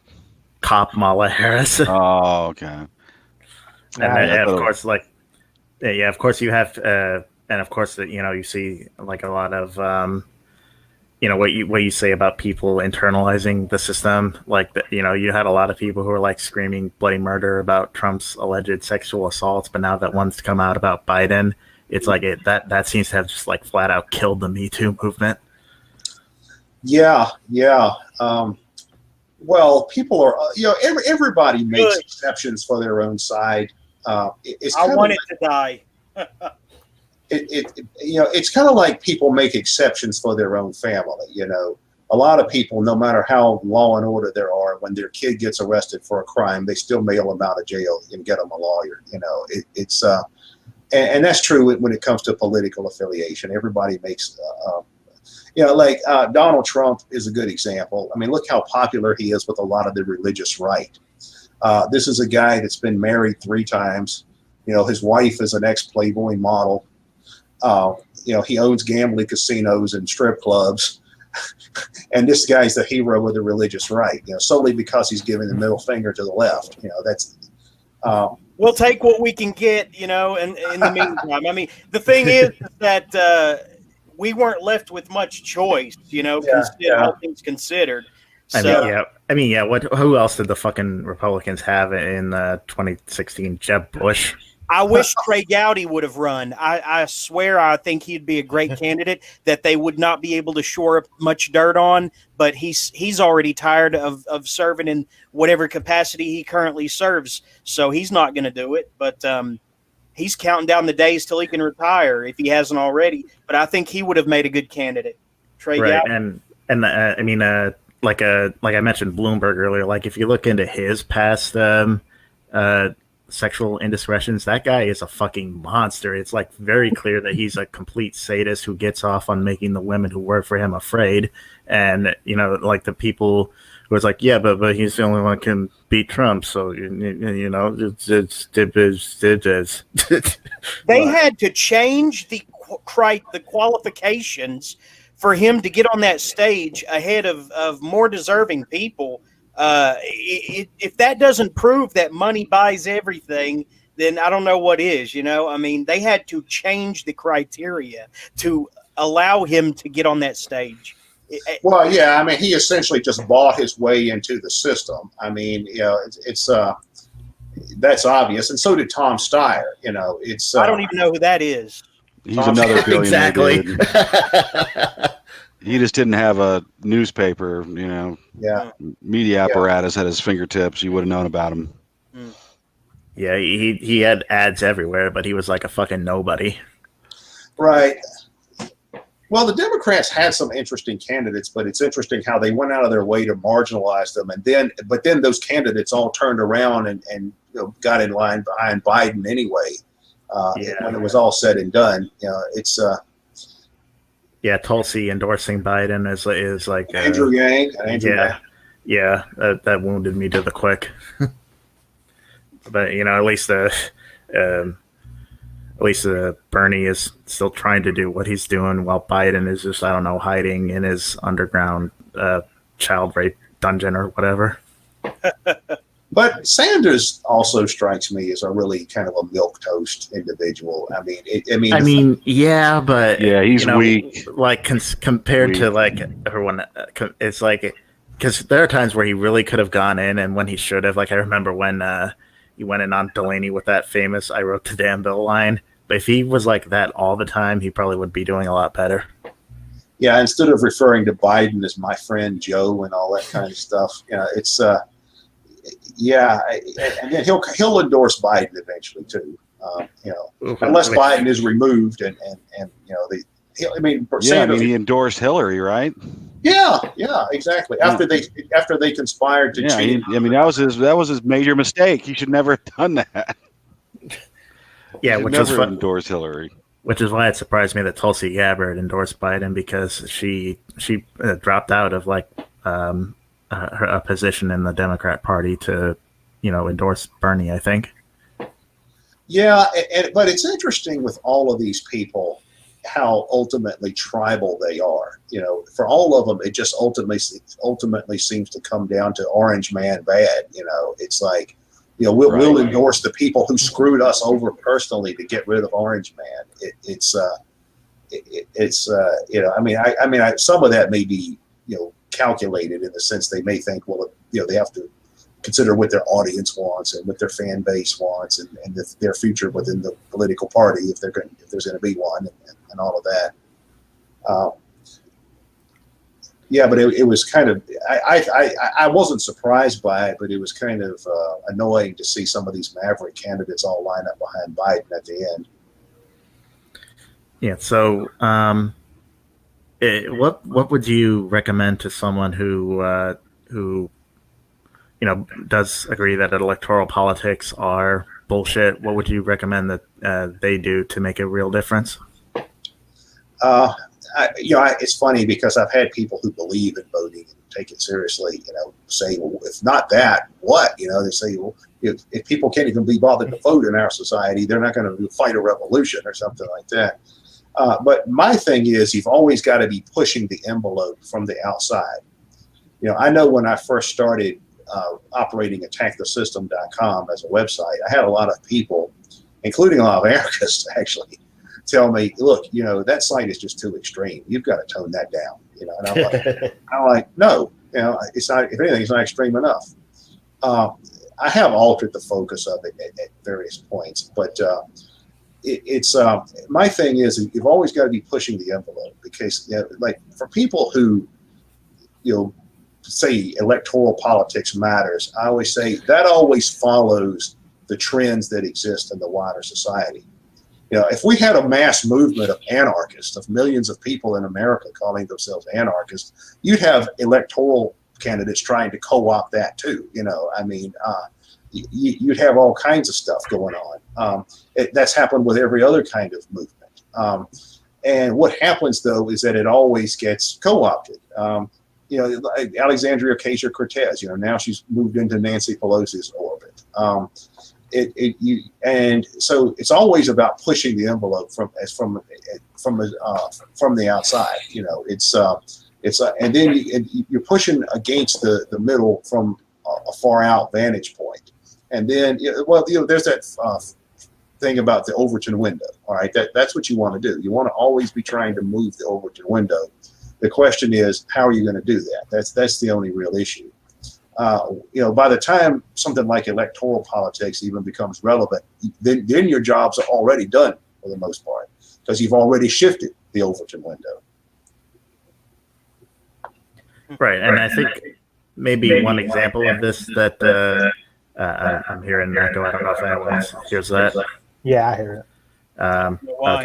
Okay, it's gone now. But one thing that I think that's been somewhat encouraging is I've seen less leftists like really hardcore pushing for gun control. I think they kind of realize that maybe armed resistance is going to need to be a viable option in the very near future, and I think that's encouraging. I haven't heard much about that in a while. Maybe it's just the ones I hang out with. Yeah, well, it depends on the liberal class is very big on gun control. That's one of the main things they would really love to be able to do.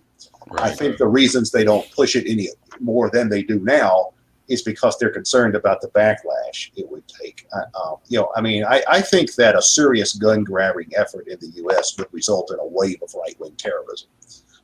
And I think a lot of the elites know that, and a lot of the, otherwise gung-ho for gun control people know that. And so they only want to push that so far. It's the more radical left tends to be more of a big mixed bag on that. You've got some that are pro-gun control that just take the left progressive line, and then you've got others that say, "Oh no, we don't want the army and the cops to have all the guns. We need the guns for the revolution or whatever." So you do find that tendency on the left as well. Right. Yeah. With that gun rally that they had in Virginia, there was a lot of far lefties joining in that too. So. Right. Redneck Revolt seems to be gaining some steam, and they're very anti-gun control. Yeah. Yeah. Do we want to be wrapping up, guys? Because I did want to talk, about some, like housekeeping type stuff before we closed out. Okay. Keith, do you have anything you want to close out on before we let you go? No, not really, unless you guys have something else you want to ask me about or talk about or whatever. You covered everything very well. I was surprised. I went into this thinking, I might have to be mean to this guy, because I think I'm like opposed to the idea of anarchy, a lot more than I used to be. I might have to be mean to this guy, but no, I couldn't do it when it came down to it. But you spoke well for your position, very diplomatically, and I was surprised. So. Well, let me ask you guys some questions. What are your politics anyway? What kind of program is this? We're actually fairly, I think, spread across the political spectrum. I think that what you would consider, Zach and Jeremy, you guys would consider yourself to be Christian conservatives, correct? Yeah, I'm more of a secular Christian these days, but I'm wearing the cross more and more when I go out because it's scaring me to death what's going on out there, to be honest, even though it hasn't really hit this area yet. But I voted for Trump, so. And then Ben, you're fairly far on the left. Is that right? Yeah, I consider myself an individualist anarchist. Yeah, I consider myself independent, and I don't really try to pigeonhole myself. I'm a, what do you call it, a buffet style individual. I'll pick some things from the left and the right and make up my own mind. So I don't really consider myself to be anything. Not a Democrat or a Republican, that's for sure. So you're one of the galaxy brain centrists. As far as what the second part of his question, what kind of program is this? I don't know who wants to answer that, because well, we started off as a program about literature, especially like weird and small press literature, but we we're all we four got writers. off that beaten path. But I guess you fit into that since you have written several books. Right. Yeah, we're all four fiction writers, and you seem to be more nonfiction. Have you written any fiction at all? Not that's ever been published. Okay. And no, I'm not drunksburging tonight, Kevin.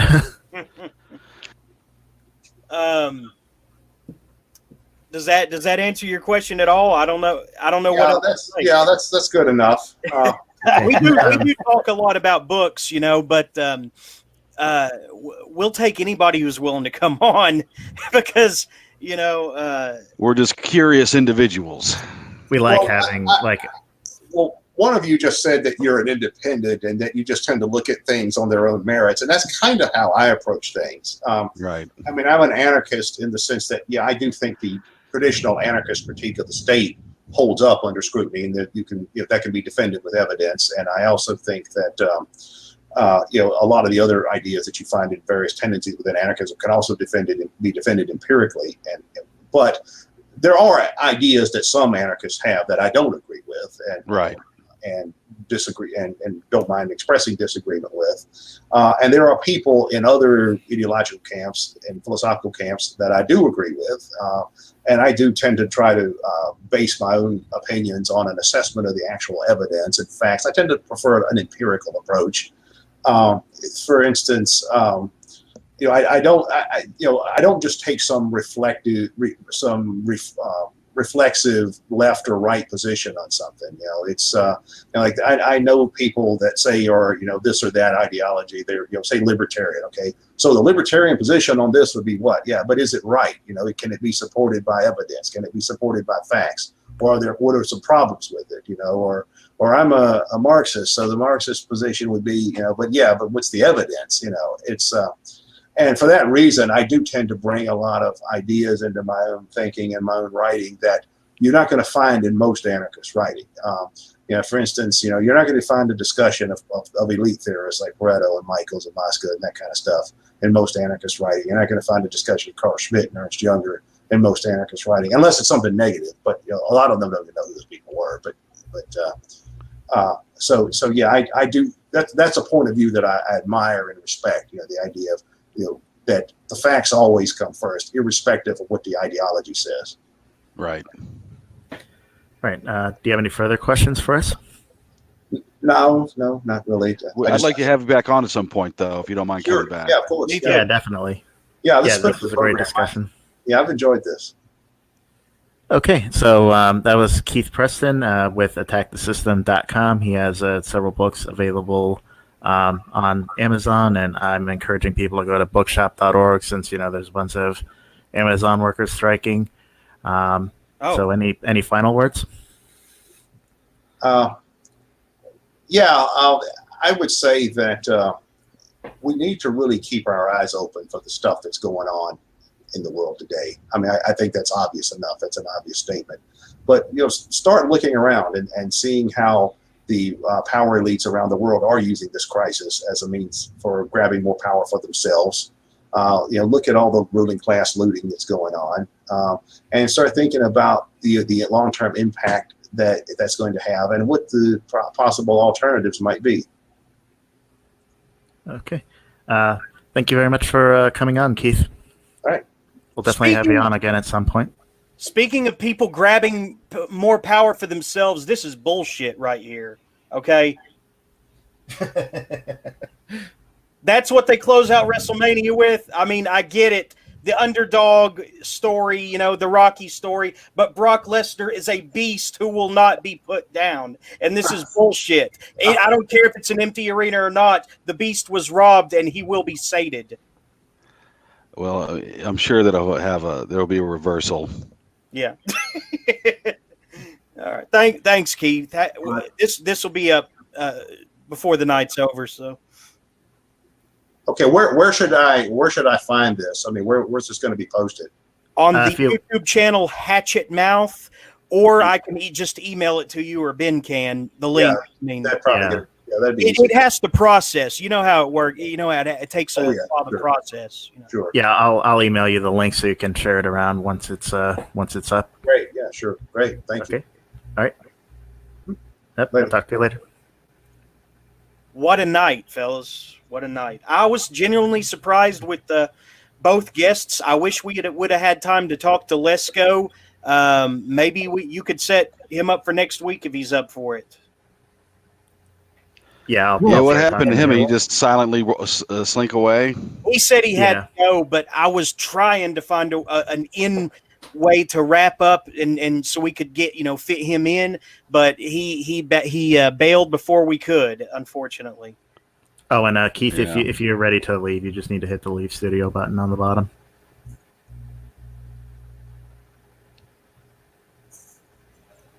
He's stuck. Oh, can you hear me?